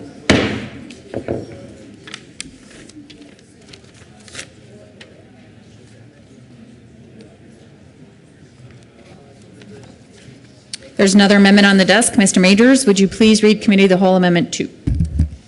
Committee of the Whole Amendment 2 to Senate Bill 215. Senator Aguilar moved to amend the report of the Committee of the Whole show that the following Aguilar floor amendment L006 to Senate Bill 215. Senator Aguilar. Thank you, Madam Chair. So members, this moved really fast, and I know this is hard for everyone. There isn't a memo on the JBC on where the funds go.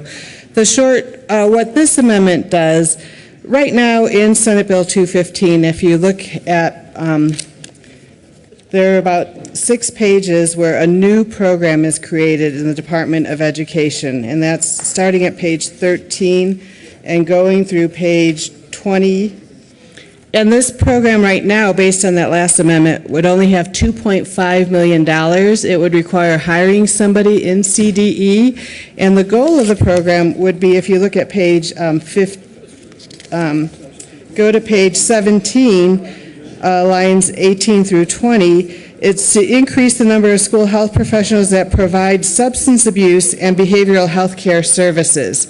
What this amendment would do is, instead of creating a new program to be created in CDE and increasing the FDTE, it would instead put all the funds into the program that is the school-based prevention and intervention services that we're trying to build the relationship between the BHOs and the schools. In addition, because it moves the funds to healthcare policy and financing, it would be eligible for a federal match. And so what this does is get rid of an FTE and put funds into an existing program instead of creating a new program. And I'd ask for your support. Any further discussion on Committee of the Whole Amendment 2? Senator Lambert. Thank you. I ask for a no vote on Cal 002 on Senate Bill 215. And just as a side note, if we do vote for this, again, it deharmonizes what we just did on the last vote, and we'll have to run another Cal to change some of this back to where it was again, because we keep spending the same money. But just on the merits, I ask for a no vote. Any discussion? Question before the body is the adoption of Committee of the Whole Amendment 2. Are there any no votes? Senators Stedman, Lambert, Marble, Balmer, Brophy, Crowder, Baumgartner, Harvey, Shuffle, Renfro, Grantham. Senator Lambert, I've got you. Senator Herpin, Senator Hill, Senators Roberts, King, Rivera, Mr. Minority Leader. Let's get it out of the way.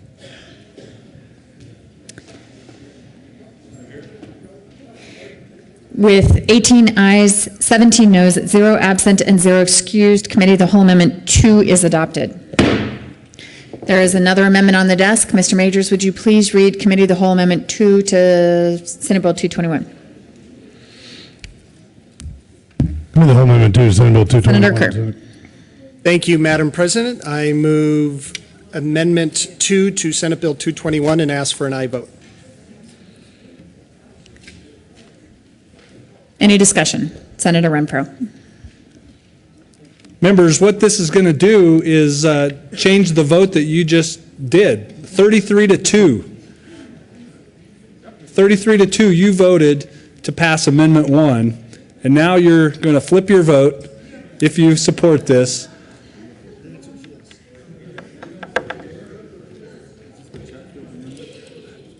Bad vote, vote no on this one.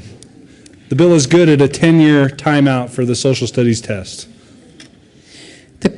Senator Kerr. Thank you, Madam Chair. I'll gladly take Madam President, I'll gladly take the dolphin for this. So I ask for an aye vote on Senate Bill 221, Cow 2. The question is the adoption of Cow 2 to Senate Bill 221. Are there any no votes?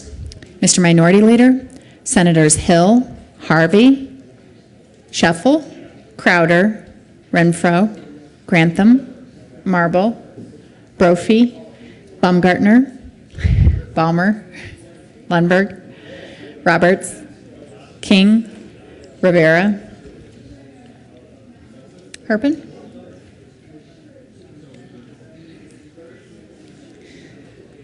With 19 ayes, 16 noes, 0 absent, and 0 excused, Committee of the Whole Amendment 2 is adopted.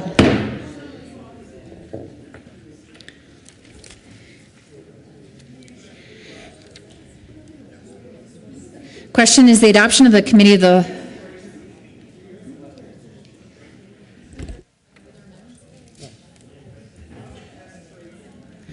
Senator Stebbin. Thank you, Madam President. I'm not sure if I'm going to have another Committee of the Whole amendment, and so I think what I'm going to do instead is ask for your indulgence for a third reading amendment tomorrow. Because we just passed Senator Aguilar's Committee of the Whole amendment a minute ago, there is again once the necessity to harmonize the numbers because they're going at the same lines and moving stuff from the same things.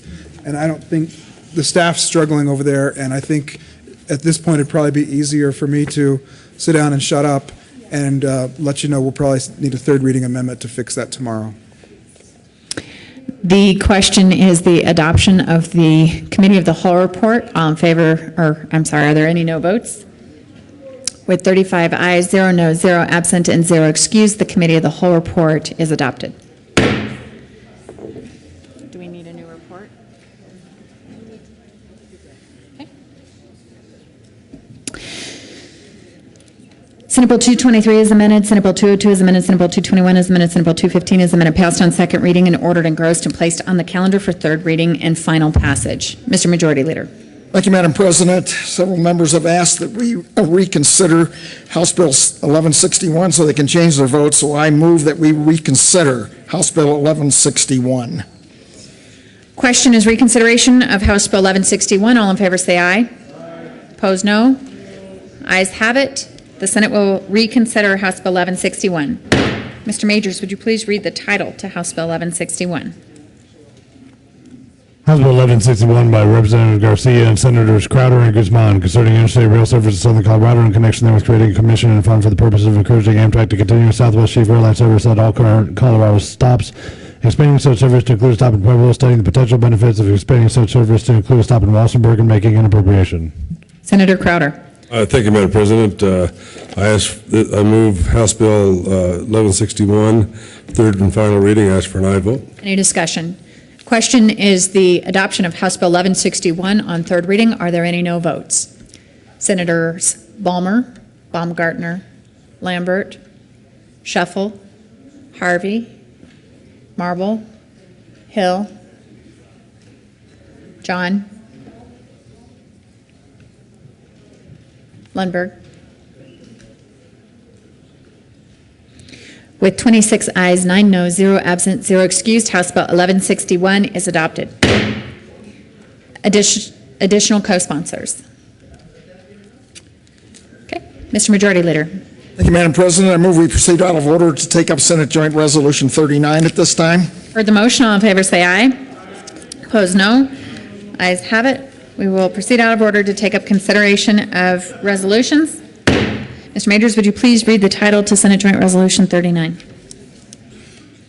Senate Joint Resolution 39 by Senator Heath and Representative Holinghorst concerning changes to the joint rules of the Senate and House of Representatives and in connection therewith establishing rules to differentiate a budget request as an operating budget request reviewed by the Joint Budget Committee, a capital budget request reviewed by the Capital Development Committee, or an information technology budget request reviewed by the Joint Technology Committee.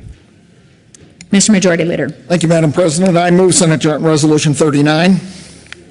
Please proceed. Thank you. The reader just read what basically this does. This makes certain that how we define what the Joint Budget Committee, the Capital Budget Committee, and the Joint Technology Committee have priority over. So I would move it. Any discussion on Senate Joint Resolution 39, Senator Stedman? Thank you, Madam Chair. Colleagues, I'll ask for an aye vote on this resolution, and this is something that the Joint Budget Committee, Capital Development Committee, and Joint Technology Committee have all been working on to clarify the roles of the committee and to actually put into our legislative rules how budget requests are to be reviewed when they affect either capital construction requests or information technology requests. And ultimately, it's still all going to come to the Joint Budget Committee, and we're going to have to figure out how to make everything balance. But I think this lays out a nice, clear scheme in our rules for how the process is going to flow, and I think it is an improvement to the process, and I'd ask for an aye vote. Senator Schwartz. Thank you, Madam President. I agree. Senator Lambert. Thank you, Madam President. I also ask for an aye vote. Well before the session started, I'd had a lot of discussions about general infrastructure of the state. Fortunately, there were discussions already going on between the Legislative Council staff, our Joint Budget Committee staff about the same things. But in the area, whether it's horizontal development in buildings or whether it's IT infrastructure, our infrastructure has suffered in this state for far too long. The formation of the OIT tried to address symptoms of that problem. I think that has been a successful process, but we need to institutionalize more of how we plan into the future, how we flow the plan into actual budgets every year. And this will, I think, be another step forward along with the other legislation the Joint Budget Committee has been pursuing to streamline that process, or at least to make it better defined. Let's put it that way. So I'd ask for an aye vote on this resolution. Question before the Senate is the adoption of Senate Joint Resolution 39. Are there any no votes? Senator Hill. With 34 ayes, 1 no, 0 absent, 0 excused, Senate Joint Resolution 39 is adopted.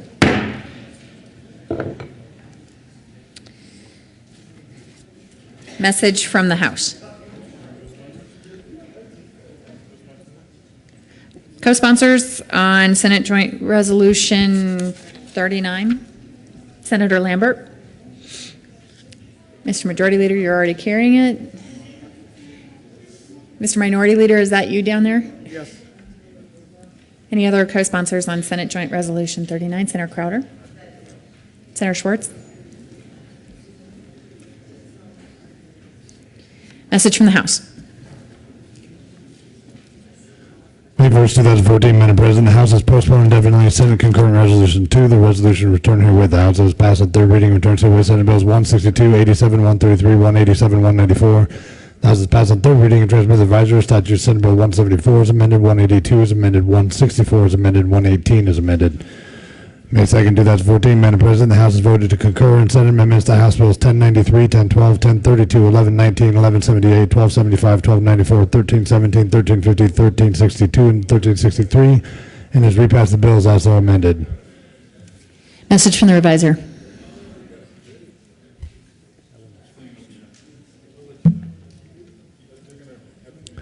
May 2nd, 2014, we herewith transmit without comment as amended Senate Bills 118, 164, 174, and 182. Announcements. Mr. Majority Leader. Thank you, Madam President. In a few minutes, we're going to recess There are committee meetings. Legislative Council's meeting at 12. The Judiciary Committee is going to meet upon adjournment of the Legislative Council for the purpose of action only on House Bill 1386. The Health and Human Services Committee will convene at 1 p.m. in Senate Committee Room 356 to hear Senate Bill 222. And I'm going to take just a quick moment of personal privilege to introduce my daughter, Kristen Heath Colin, who's sitting over there. Hello, Kristen. And I also messed up yesterday. You got the Boulder Boulder t-shirt, the 36th running of it, the 10th largest race in the world, and one of be recognized as America's all-time best 10K. So I would have gotten shot if I hadn't done that, and I forgot it yesterday. So with that, Madam President, I will move that the Senate recess until 1:30 this afternoon. The motion is for the Senate to recess until 1:30 this afternoon. Members, you will need to return. All in favor say aye. Aye. Opposed, no. Ayes have it. The Senate will stand in recess until 1:30 this afternoon.